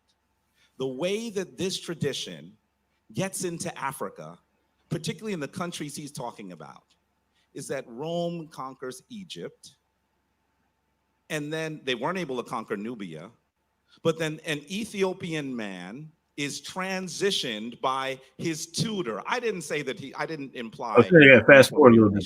I did not do that. Someone in the audience said that. I didn't say that. Let me see. I'm just saying if you sent your child to, that's what happened. All day long, you can't pretend that didn't happen. And he even suggested I didn't do a citation. I'll do that later. This is the original Austin Heru. All right. I mean, Listen. Christian Apologetics 101, right? This is not the Trinity. Right. Right. This is not, I mean, I don't want to, we have some very educated people on the chat. I don't want to disrespect you by saying that you guys don't understand that. But for those who might be watching who don't understand what the Trinity is, just real quick, right? The God is one God, but he's the Father, the Holy Spirit, and the Son. The Father is not the Spirit, and the Spirit is not the Son. The Son is not the Father, but they're all equally God, right? That is what we say the Trinity is. It is not three separate beings, all right? They keep doing that to us, and it's like, it gets on my nerve because, like, you don't have to disagree. I mean, you don't have to agree with me, but don't misrepresent me. Right. Christians never teach that it's three separate deities. No one does that. Right. Now, let me say this too. So again, this is a perfect example as to where people mention they want to talk about similarities, but they don't want to deal with the dissimilarities. Right. So a similarity, if you want to take Asar, Set, Haru, or for those who are unfamiliar with it, Isis, Osiris, and Horus, you want to take that set. Well, okay, you got the number 3. It's going to be, and then you got the Trinity. So the commonality is the number 3. And they place a lot of weight on that one similarity. But where are some dissimilarities? Well, let's talk about it. Even in Egyptian theology, if you will, you know what I'm saying? Osiris, Isis, and Haru and Horus are all what we would call contingent beings. Right. They're contingent beings, meaning it's not the case that they had always existed in that form, at least. You know what I'm saying? Because if you go back far enough, they're in their own theology. Again, you can deal with their creation stories where you got the Noon, which was like this kind of, mass primordial ocean, right? Yeah, this primordial, ocean or whatever from which everything flows, and then the god Ra, or I think in some instances or some text is going to refer to a tomb. You know what I'm saying? It's like basically kind of like their most high, so to speak, right, with everything else. And it's from them. It's from, I think I want to say it's Geb and Nut that you have Isis, Osiris, and so on and so forth. But the whole point is, they've got this family tree of deities, and Isis, Osiris, and Haru are further down the line. You know what I'm saying? Right. They weren't in the beginning, so to speak. You know what I'm saying? At least not in a distinct sense. So, you know what I'm saying? That's going to be totally different from the Father, the Son, and the Holy Spirit, who are all what we would say is non-contingent beings. They're all past eternal and can have always existed, will always exist, and everything hinges upon their existence. You know what I'm saying, like, Jesus isn't depending on anybody else for his existence. The Holy Spirit, and also, their God, their main God, is a self-created God. Sure. Right. The God in the Bible was never created. He was always here. Right. Which actually, to be self-created, that's a logical contradiction anyway. Right. Exist in order to create something. And how their God creates himself is very interesting. Right. I'll leave it at that. I know you want to go there, but I'll leave it at that. There's a right. There's a family show, so I don't want to. There you go. But right. So yes, you want me to continue playing this? Well, I just want to just make a couple more points real quick though, because sure. This is really crucial. So again, when it comes to the 3, Isis, Osiris, and Horus, they're only, if you want to even say that they're one, especially if somebody wants to fast forward to Jabari's last comment in the 3rd round where he describes his belief system, he believes everything is one. I'm saying, well, if that's the case, that's in no way like the Father, Son, and the Holy Spirit, who are in and of themselves. I'm saying who they are, what they are, all by themselves. You're saying as one entity, one God, manifests as 3 persons. I'm saying that's what we're dealing with when we're talking about the Trinity. Whereas whatever oneness you would want to talk about with Isis, Osiris, and Horus, that's going to include everything in existence. I'm saying, which is again a difference between Christian theology and Egyptian theology, right? The other side of it is, obviously Horus is, proceeds from the sexual union, saying, mystically so, between between Isis and Osiris. He's a child, right? The Holy Spirit and the Father never got together in any conjugal way, from which Jesus proceeded. That obviously didn't happen, right? So again, that's another distinction. So these guys want to talk about the similarity. So all you got is the number 3 in terms of being similar between them, but there are these fundamental differences, you know what I'm saying, that you have to account for in these different theologies. And the more of those differences that you layer on, you realize that these two belief systems are not the same, nor are they copies. So for example, to make it a more plain example, between Muslims and Christians, we both believe that there's one God, right?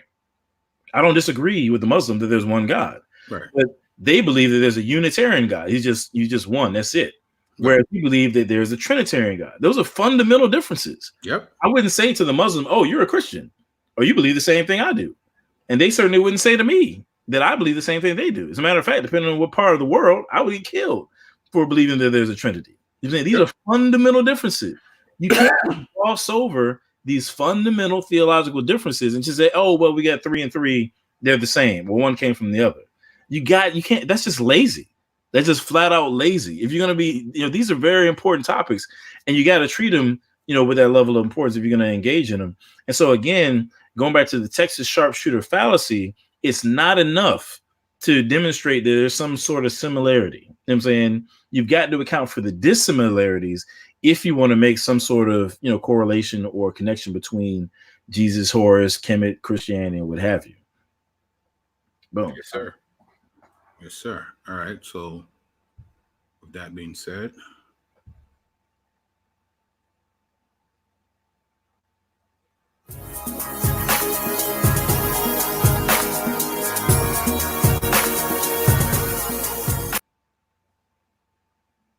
this is the original Austin Heru.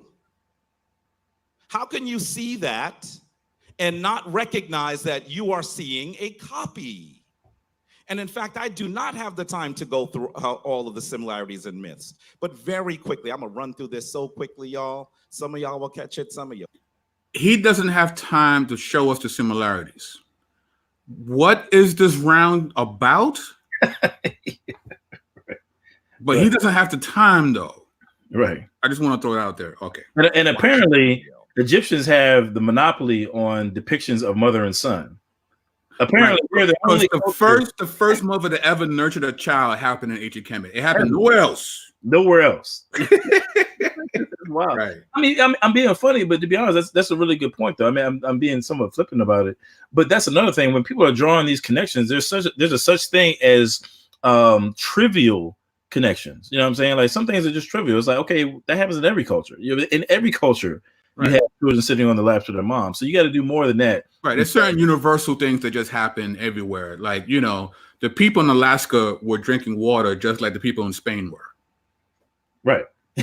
but we're not going to debate, oh, they got drinking water from us. Like, no one would do that.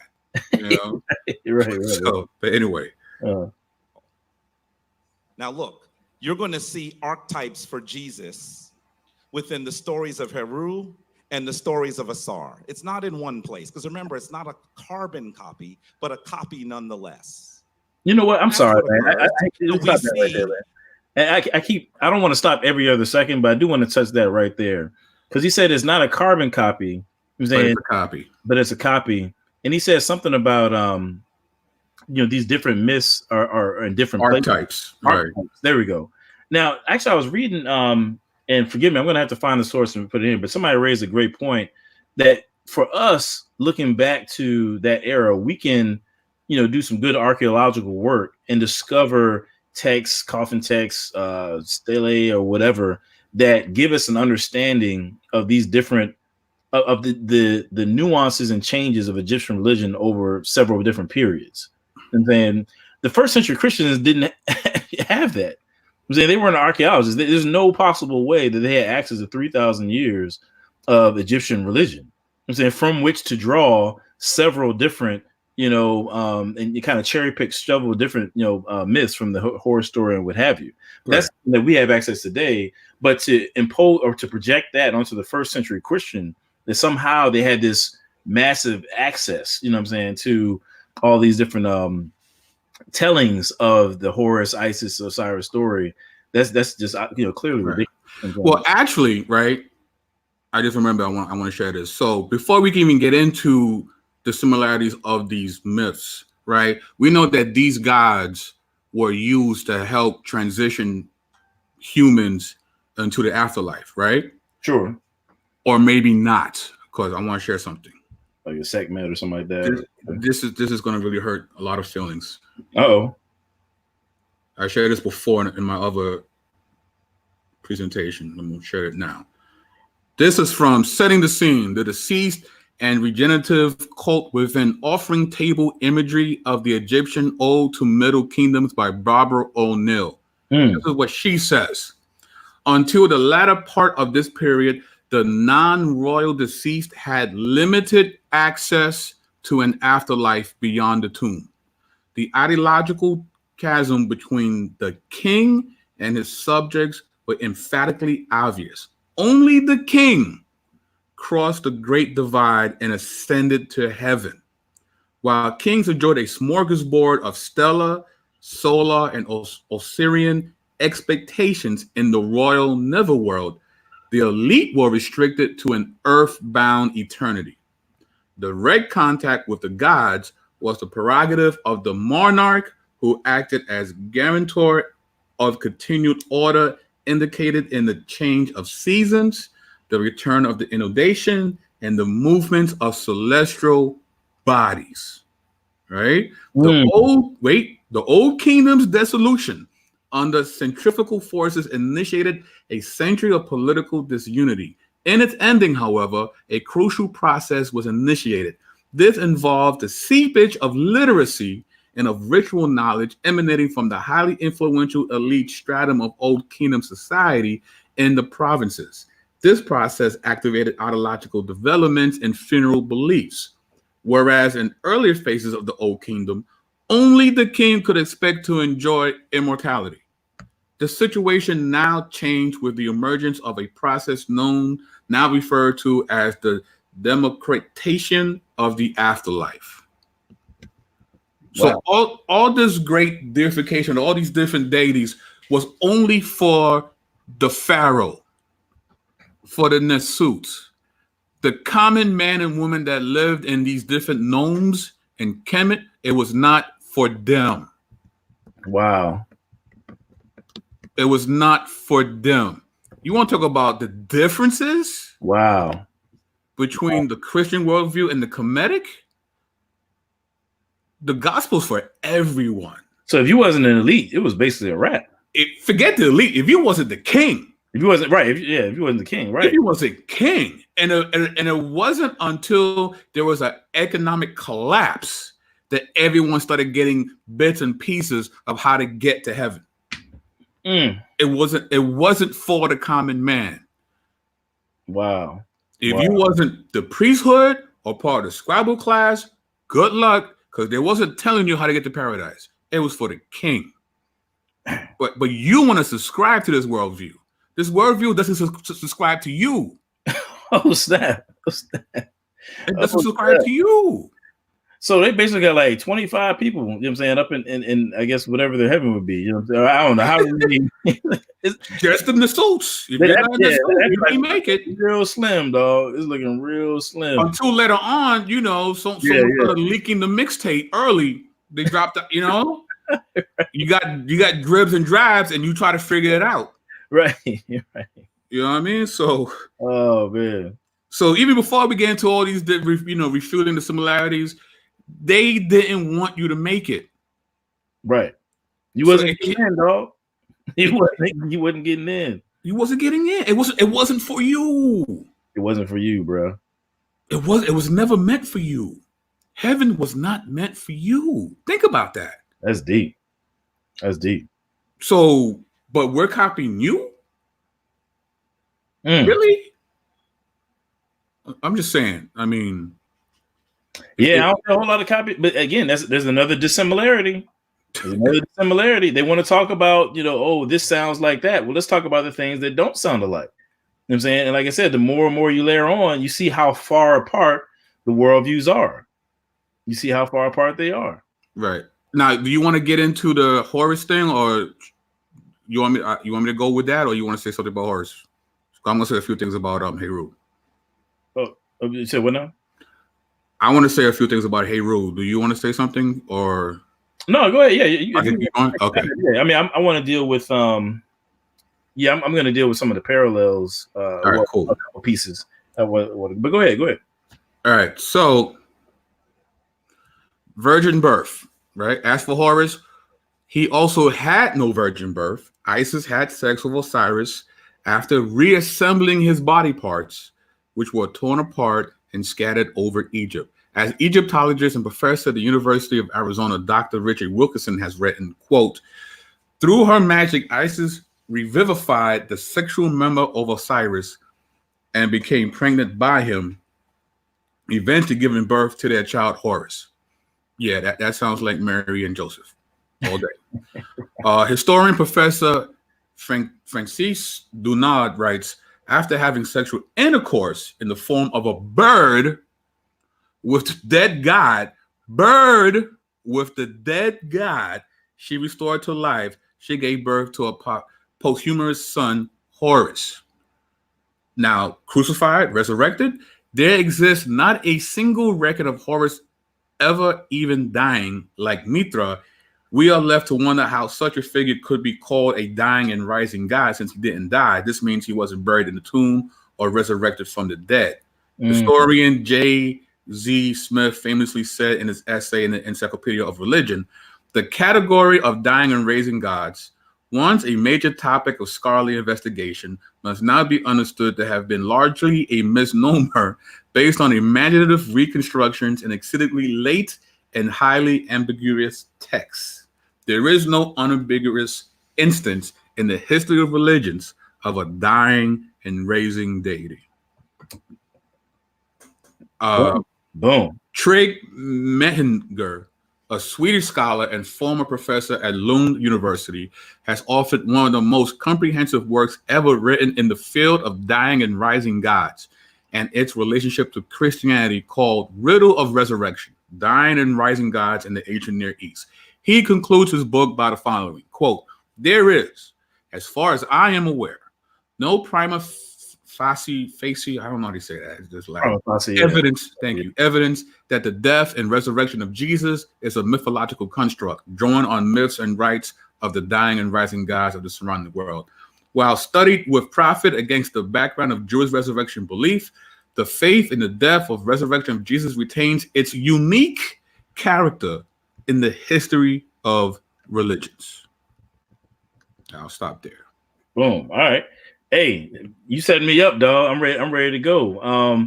Matter of fact, do you want to get to that Metternich Stellar part? Do you want to address that?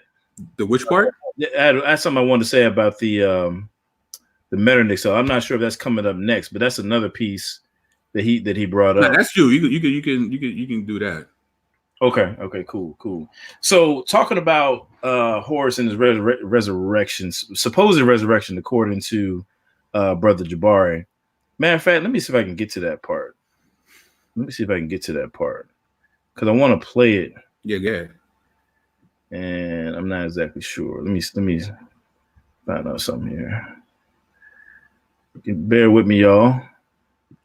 What's going on? Well, actually, I'll tell you what. Matter of fact, I'll tell you what. Why don't we do this? Just keep working our way through where you stopped at the video, and it'll come up shortly anyway. All right, let me get back to that. Hold on. Yeah, let's do it that way. That'll probably be quicker. You know what I'm saying? Then all right, cool. Me trying to find it.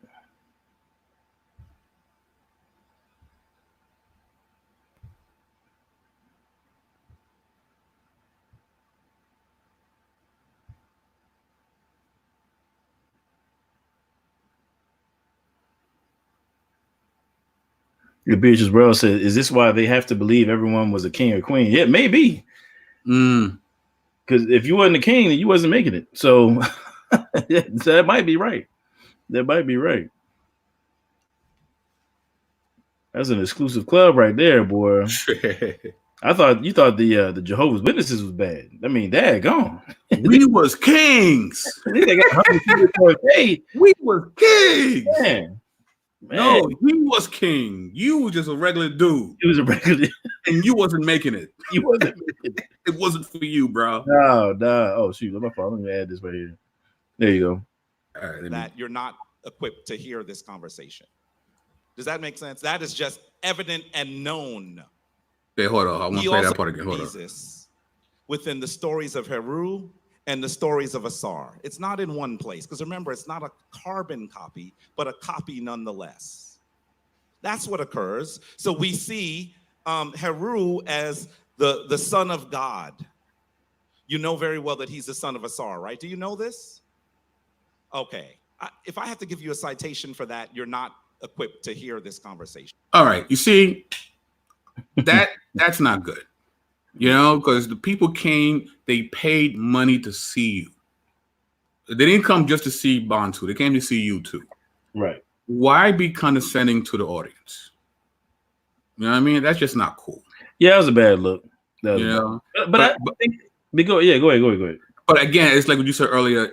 He's very flustered, right, in this round, and he's showing it by saying these kind of little, snide remarks here and there. So, yeah, I mean, the fact of the matter is, like you said, it did come off snide, I thought, you know what I'm saying? But I think it's because he was rushing. He was behind the clock at this point.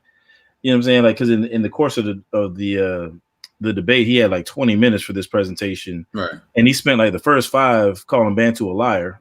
So, you know what I mean? And falsely doing so. So that took some time off of him right there. And I think at this point, I think he's starting to feel that a little bit. Now, I'm not a psychologist. I can't say what was in his head, but I'm trying to give but you can't insult the people. You can't insult the people you're trying to persuade. Like that. Oh, no doubt. Right. It's counterintuitive to what you're trying to do here. Right. But, and people might not know. I mean, if they don't know, they don't know.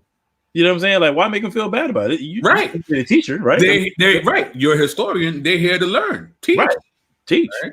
Yeah. Right. Continue. Does that make sense? That is just evident and known. He also was born of a virgin and displayed in a crib outside of temples. Citation. Yeah, pause that. So just for clarity's sake, Egyptians have. That's clearly false. As BK apologist laid out, it's clearly false that Horus was born of a virgin. You know what I'm saying? That's obviously not true, because again, in the narrative, Osiris's brother Seth, you know what I'm saying, dismembers Osiris, cuts him into 14. I think it was the 14 pieces, and Isis has to go around, and he just described this a second ago. Jabari did. He has to, Isis goes around, reassembles Osiris back together. The last piece, I believe, was the phallus. Right. You figure out what that is. Right. His reproductive organ. Right. And she then has sex with him. You know what I'm saying? She then, has a sexual interaction with him, and in one instance, apparently it was in the form of a bird. How that worked out, who knows? Nevertheless, nevertheless, this is their story. This is their sex. So she has intercourse with this reconfigured Osiris, and out of that sexual union, Horus is born. That is not anywhere close to a virgin birth. Right. There's not anywhere close to a virgin birth. I just wanted to go ahead and throw that out there. Cool. All right. Consecrated up to this day, the childbirth of a virgin and the nativity of her son, who was exposed in crib to the adoration of the people. This is from the Chronicle Pascal, from actually the 6th century CE. All right. The Chronicle Pascal, that's a document chronologizing the tradition of Easter. Pascal means Easter. And it was written by a bishop talking about the history of the world with Easter involved. Right. And it's dated 6th century. 6th century. That's what I was going to ask. So the 6th century, if you want to prove or make a case that Christianity is biting off of Kemet, a 6th century source as to what they're doing at that time is way too late. Right. It's definitely not a primary. It's too late to make the case that Christianity got it from y'all. It's too late. Then you would need to find something prior to the 1st century, and then make a case from a primary source saying, okay, well, this is where Christianity got it from. But 6 centuries in, I mean, cats is sharing traditions back and forth, so on and so forth. You can't prove that from 6 centuries late. Come on, bro. Right. As a historian, He calls himself a historian.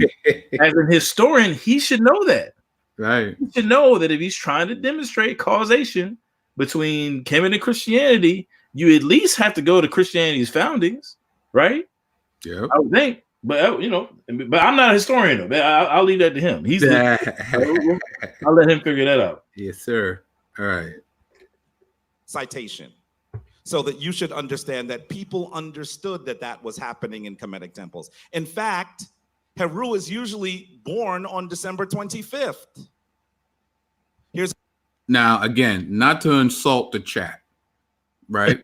But nowhere in scripture does it say that Jesus was born December 25th, right? Just at all. I just want to put it out there. And well, let me throw this up here too, because again, another dissimilarity. Let me share my. You can I share my screen right quick? Yeah. Hold on. Okay. All right. I'll share my screen right quick. I do want to make this point. Cass can go look this up and give you a source. I got to get there myself. Oop.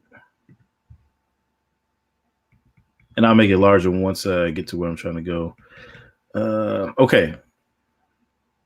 So when he talks about Horus and Jesus, supposedly being on December 25th, I submit to you. Actually, I misspelled that. You got the Egyptian epigomenal days. Okay. The Egyptian epigomenal days. Break that down. Okay. So on the Egyptians had different calendars, right? So on their civil calendar, right, the way they had it, I'm trying to keep it simple, but I also have a source at the bottom. So I'm just making this real quick. And matter of fact, lest I be accused of not providing source, let me make this in bold. Because I'm not gonna spend a lot of time on it, but I want to make sure that people have the source. I'm make sure I put it in bold and in red, anywhere where people can read up on this further. Right. So you have the epigomenal days, which were in July, from the 26th to it's supposed to be the 31st. Excuse me. 26th through the 31st. There's 5 epigomenal days. I'm saying, and it was on those days that the birth of Horus was celebrated, Osiris, Isis, and other. And I'm missing the other 2, but definitely I think it was Horus was on the second day of those 5 epigomenal days. The birth of Horus was celebrated. And this is in terms of primary sources. You're going to find it in. I'm gonna mess this pronunciation up, but Nusur Temple Calendar Dynasty 5. I'm saying that's going to be a primary source for that. The feast list of Numhotep II and the coffin of Ma. Those are going to be your primary sources detailing the 5 epigomenal days, which are at the end of July 26th through the 31st. I'm saying, in which you have Osiris celebrated on the first of those 5, and then it's Horus. Then after that it's Isis. And then after that, it's Nephthys. And I think Nephthys was last. And I'm missing one. I don't know why I'm missing that 4th one. But nevertheless, these are going to be your primary sources for that. Those 5 epigomenal days. The second of which, the birth of Horus, or Horus was celebrated. And then, if you want to read more about it, you can go to Anthony Spallinger, some remarks on epigomenal days. So that being said, my whole point is, when you're talking about December 25th, well, actually, it's at the end of July is when you're going to find the celebration of Horus and whatnot. You know what I mean? So where did they get the idea of December 25th then? I don't know. I don't know. You know what I'm saying? Now, if there is some source for December 25th, maybe there is, but nevertheless, it's not some sort of exclusive. There's no reason to think that he was celebrated on December 25th exclusively. I'm not aware of any source penning Horus's birth on December 25th, but we can certainly say that's certainly not recorded for Jesus. Right. We also have, the second of the epigomenal days as being when Horus was celebrated. So even if there was a source, between where Horus is celebrated on the 25th, I mean, you still got to deal with, okay, well, why privilege that versus the July date? But again, I'm not aware of any. So he's a historian though, so he can let me know. Oh man, he can let me know. That's funny. Yeah. All right, so back to the video, or yeah. Okay, you gotta unshare. Yeah, all right. So I'm gonna leave that there for now. Yeah. All right, cool.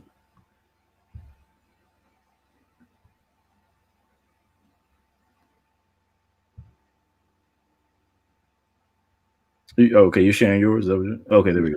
Okay, cool. There's another citation. Every year, the temples of Horus presented to worshipers in midwinter, on or about December 25th, a scenic model of the birth of Horus. The Roman writer Macrobius adds to that the young god was a symbol for the rebirth of the sun at that date. The whole world by the year 1 AD was familiar with the Egyptian statues of pictures of Isis and her divine maid Horus in her arms. That's Joseph McCabe from the Story of Religious Controversy.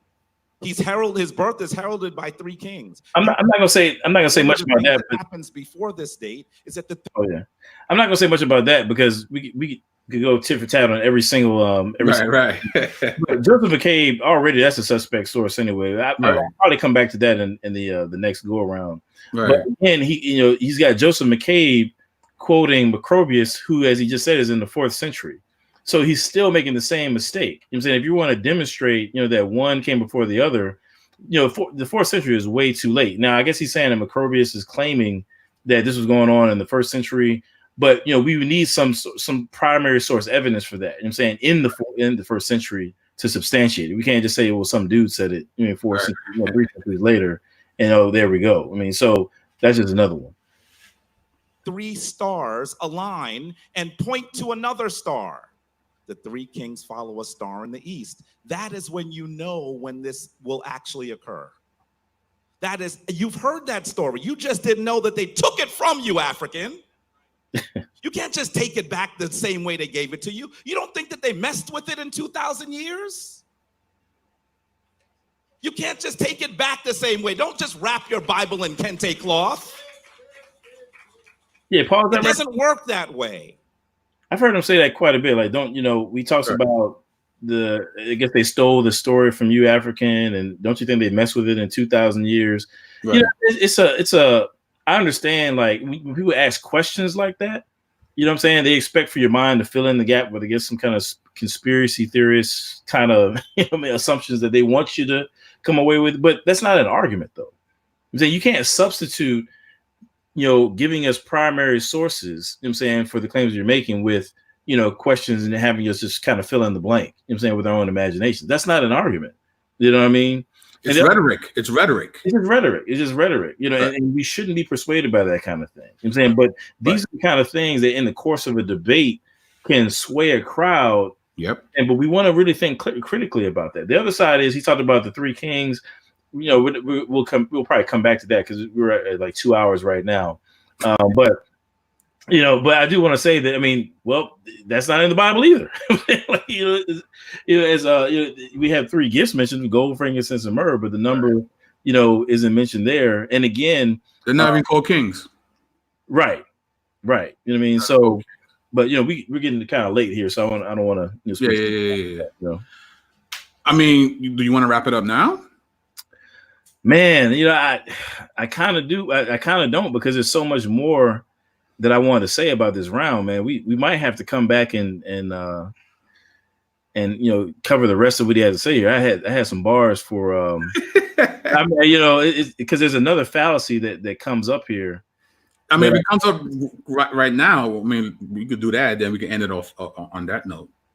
Yeah, let's do that. Let's go ahead and do that. Go ahead and play with it. Yeah. By the way, Heru is the one who spits on wounds which will heal. That's in the coffin text. Spell 1113. He's raised by a surrogate father. He's known as the King of Kings. Take a look at this stele here. Do you see this? This is in the Metropolitan Museum, not far from where we are right now. But you're actually going to see that every king had their name incised in this. This is usually called a sarek. Say sarek with me. And on top is Heru, because Heru is the King of Kings. That is what you are seeing. By the way, if you need a citation for that, you have to get a bus ticket. He died and was resurrected. We see again, right? He's throwing a shot at the audience. That makes no sense to me. Why do that? Like, he's upset. He's totally upset here, because why are you attacking the audience? Because those are the people you're trying to persuade. Right. Anyway, I mean, so because the thing is, earlier, it was pointed out that he wasn't given citations for much of his, I guess, some of his major points, and that rattled him. He was obviously rattled. he was obviously rattled, and clearly he was a little bit salty because at this point now he's like, well, you know, if you need a citation, you can go to the museum. You don't do that. Bro, really? You don't do that. Like, how are you doing that right there? I mean, Not like, cool. Not cool. You can't substitute. Like, just because you didn't bring a citation to the table doesn't mean you can punish the audience with being condescending, talking about they should just take it with a bus. It's like dudes on the internet, right? They make a claim, and you ask them for the, you know, for how they got to their conclusion, and they tell you, do your research. Right, exactly. That's what he just did right now. He just pulled do your research. Right. I mean, all right. Dying and resurrecting. This is not far from here. Go look at what is generally called the Metternich stele. I don't have time to go through it extensively, but understand that Ost was traveling with her babe, looking for spaces to live, and she was told she was routinely told there's no room here. I know you thought you heard that story. I'm telling you the original. Want me to stop there? And then what happens? You go a little further. She actually finds that Heru is killed by his uncle. And so she calls to the heavens, speaks words into his ear, and he is resurrected. That's just one of the sacred resurrections we see, victory over. Yeah, he don't mention the bird part. he didn't get to that part yet, apparently. Let that go. You know what I mean? Yeah, let that slide. All right, so let me I'm gonna do a couple different things. First of all, you want to share your screen? Yes. All right. So he talked about the Metternich stela. All right. Let me see here. Actually, I need to remove that. Actually, I think we probably should end with this one right here. This little. Okay, cool. So what I'm gonna do. Oh man. All right. Yeah. All right. We're gonna end with this one right here. Let me just make this one quick point. Sure. And then we'll come back to. Okay. All right. I know how I'm gonna handle it. All right. So here's let me put this in the chat. Actually, lest I be accused of whatever. Yeah, we can't have that. No, I can't have that. So from my phone, I'm gonna put what I'm about to read in the chat because I'm not sure if I'm going to bring it up, and it may not be visible anyway. Certain people will do a quick response video. You know what I mean? Yeah. So I want to make sure I do that. So I'm putting it in the chat from my phone. This is we were reading from an article about the Metternich stela, and I think it got cut off a little bit, but that might bring it up. Okay, so let me get over there myself. Okay. Now, he just said a minute ago that, ISIS is looking for a place to stay, and she's repeatedly told no. You know what I'm saying? So he's trying to associate that with the, Jesus and, Mary, not find a place at the end and that kind of stuff. Right. Again, we talked about people dealing with similarities, but not talking about dissimilarities. Now, I'm going to read this description of the Metternich stela. I want you to tell me, what I'm saying, if it sounds the same to you. I'm saying if it sounds at all similar. Okay. All right. So let's go there. Oh, all right. Oop, that's the wrong one. Okay, here we go. So Isis started out in the evening, accompanied by 7 scorpions who had been sent to protect and guide her. Tefin, Befin, Mestin, Mestatef, Petet, Fetet, and Matet. Okay, so it's like 7 scorpions. All right. The fact that she knew their names, which in themselves suggests an incantation, gave her power over them, and she ordered them most sternly to look at nothing but the road until they had reached their first halt, a city at the edge of the marshlands. After a time, she began to see houses, at one of which a woman was standing, but the woman shut the door because she was frightened of the goddess's companions, the 7 scorpions. This angered the scorpions, and they took counsel about it, and they put their poison all together on the spine of the scorpion Tefin, but the native servant opened the door for me, and I entered the house of ill omen. And Tefin slipped under the door and stung the son of the mistress. Now I'm just gonna say, this is what he just kind of flippantly, pawns off as if you have some sort of direct correlation between, the no story, no room in the end story and Mary and whatnot. You got. Isis riding around with 7 scorpions, and one of them ends up stinging the kid. Now, I'm sorry, that didn't sound. I mean, she's getting her Dr. Doolittle on, right? She's speaking to the scorpions. She does the incantation, right, to control the scorpions. right. The first person sees them, close the door because she sees the scorpions, which makes sense. I'm not gonna let scorpions in my house. The scorpions feel some type of way. They have a meeting about it. They decide to have one dude take the venom, and that sounds exactly like the gospel. Yeah, exactly, 100%. Right. So I just wanted to point that out, 100%. because again, you know what I'm saying, you have people just gloss over the dissimilarities. You know what I'm saying? You can't do that. That's a lot of dissimilarities. They take one point where you have a woman traveling around, you know what I'm saying, with a kid or what have you, and then all these other elements, you know what I'm saying, that they don't want to account for, you know what I'm saying, and draw, these large conclusions. So with that said, I mean, I had another fallacy that I wanted to kind of cover, but we're probably going to break that into the next session. You know what I'm saying? Like, this is a deep dive. This is what we do. You know what I'm saying? And I think it's been powerful for folks, and I definitely don't want to like shortcut it. So I'm gonna maybe we're just going to stop there. Now we did have some people ask some questions. So do you want to just engage those real quick and then get up out of here, or? Yeah, let's take a couple. Let's take a couple. Yeah. So Skeptical Mantis, I told him that I would come back to it. He said, is it as I recorded, and he can correct me if I'm wrong, or actually maybe it might be a she. I don't even know. So I apologize if I got the gender incorrect. Actually, can you find it? Is it why did Jesus come during a time? Is it possible that some parts of the Bible are historical and some are not? I think is what he asked. Right. Let's see if I can find it, because we can actually highlight it on the screen if I can find it. Oh, okay. Yeah, if you want to go back to it, that'd be cool. Yeah. Was it what you said again? Yeah, so I mean, apparently he's asked a couple questions, but the first one that I saw anyway was, is it possible that some parts of the Bible? Okay. Oh, I can't. Oh, you have control. Only you can highlight it. I can't. Oh, okay. Is it only I can highlight it? Yeah, I can't do it. Because usually you could actually put his comment on the screen. I'm trying to figure out how to scroll up without. Oh, wait. Yeah, that's how you do it. Oh, man. But I did the wrong one. You got to scroll up a little bit more. I'm trying to go up to his first one. His quote is in between two quotes from Letitia. Okay. It's right sandwich in there. It's from 11:38 p.m. 11:30. Okay, yeah, all right, that helps. That helps. Okay. So as I'm kind of scrolling backward, I mean, he asked quite a few questions. So I mean, we're not going to be able to get to all of them.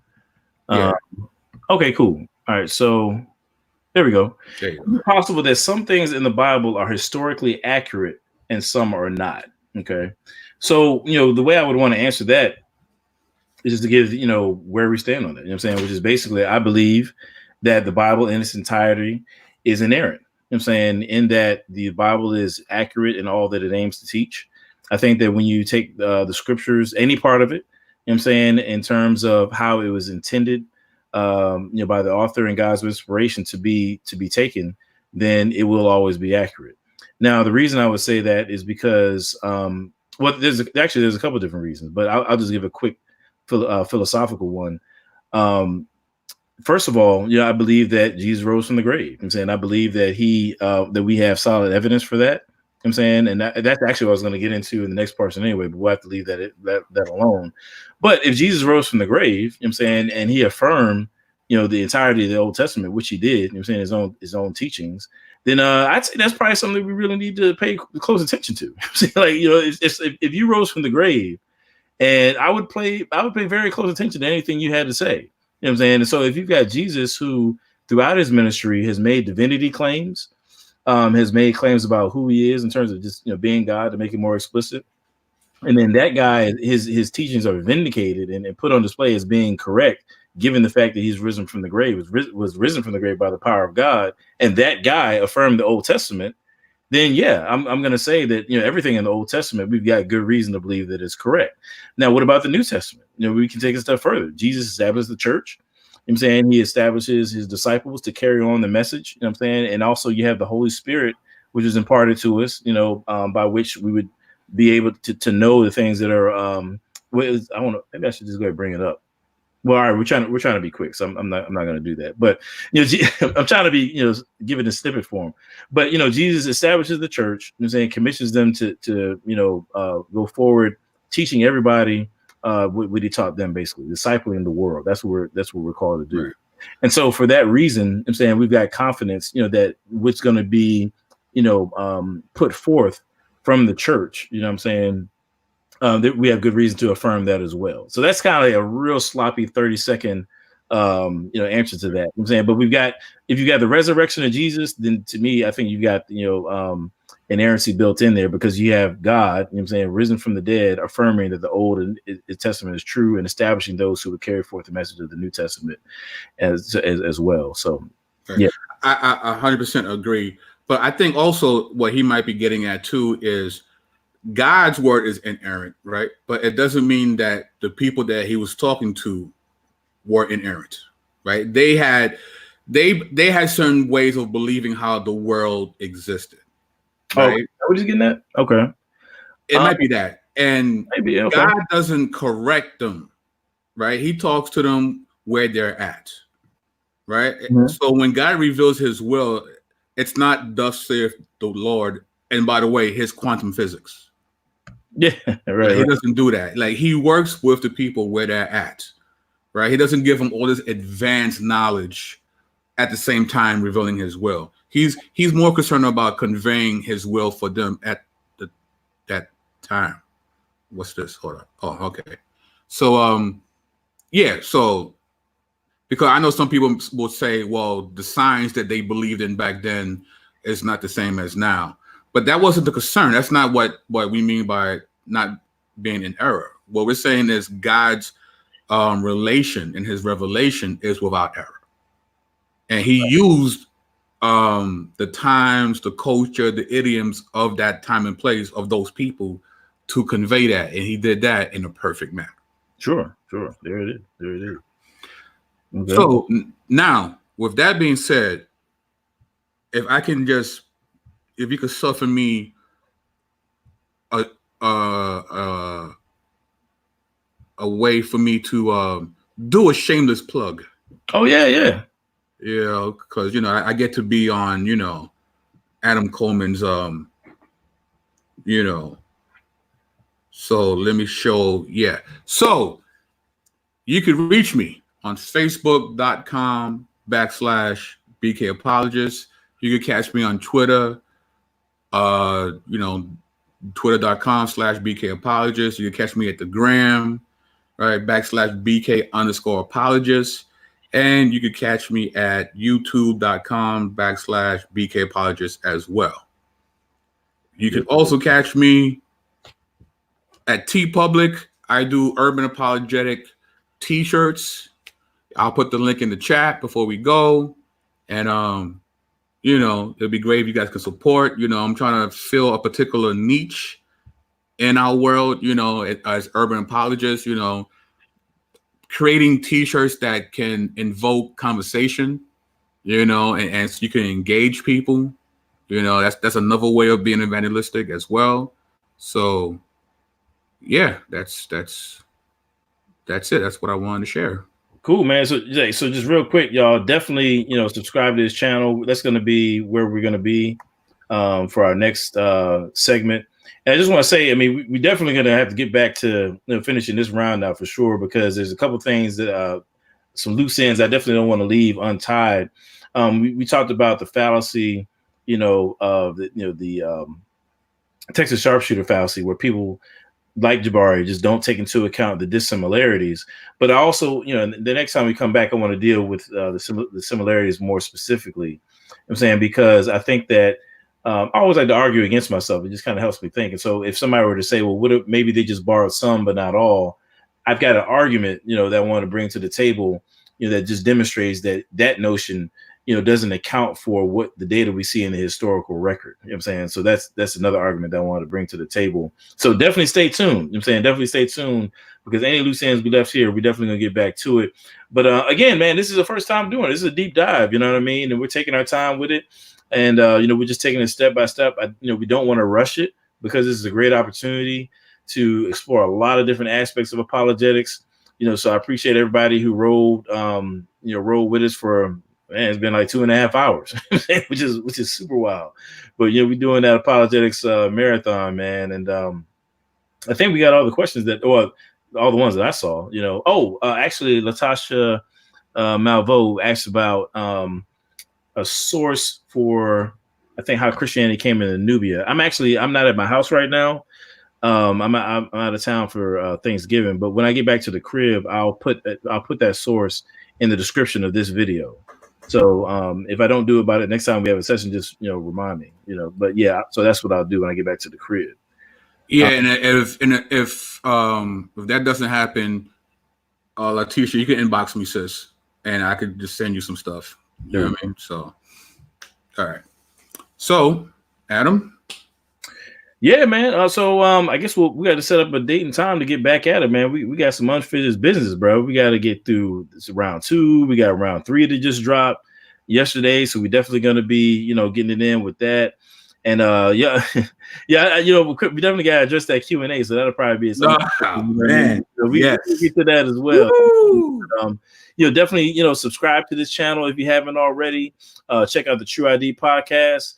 Tomorrow, I'm actually going to be interviewing Nefertiti, so that's going to be dropping. You know what I'm saying? So I have her on the show, and that's going to be as I relaunch the True ID podcast, man. So love y'all, man, and always never forget, love God, love people, and take care of the things that God blesses you with, man. So with that being said, peace.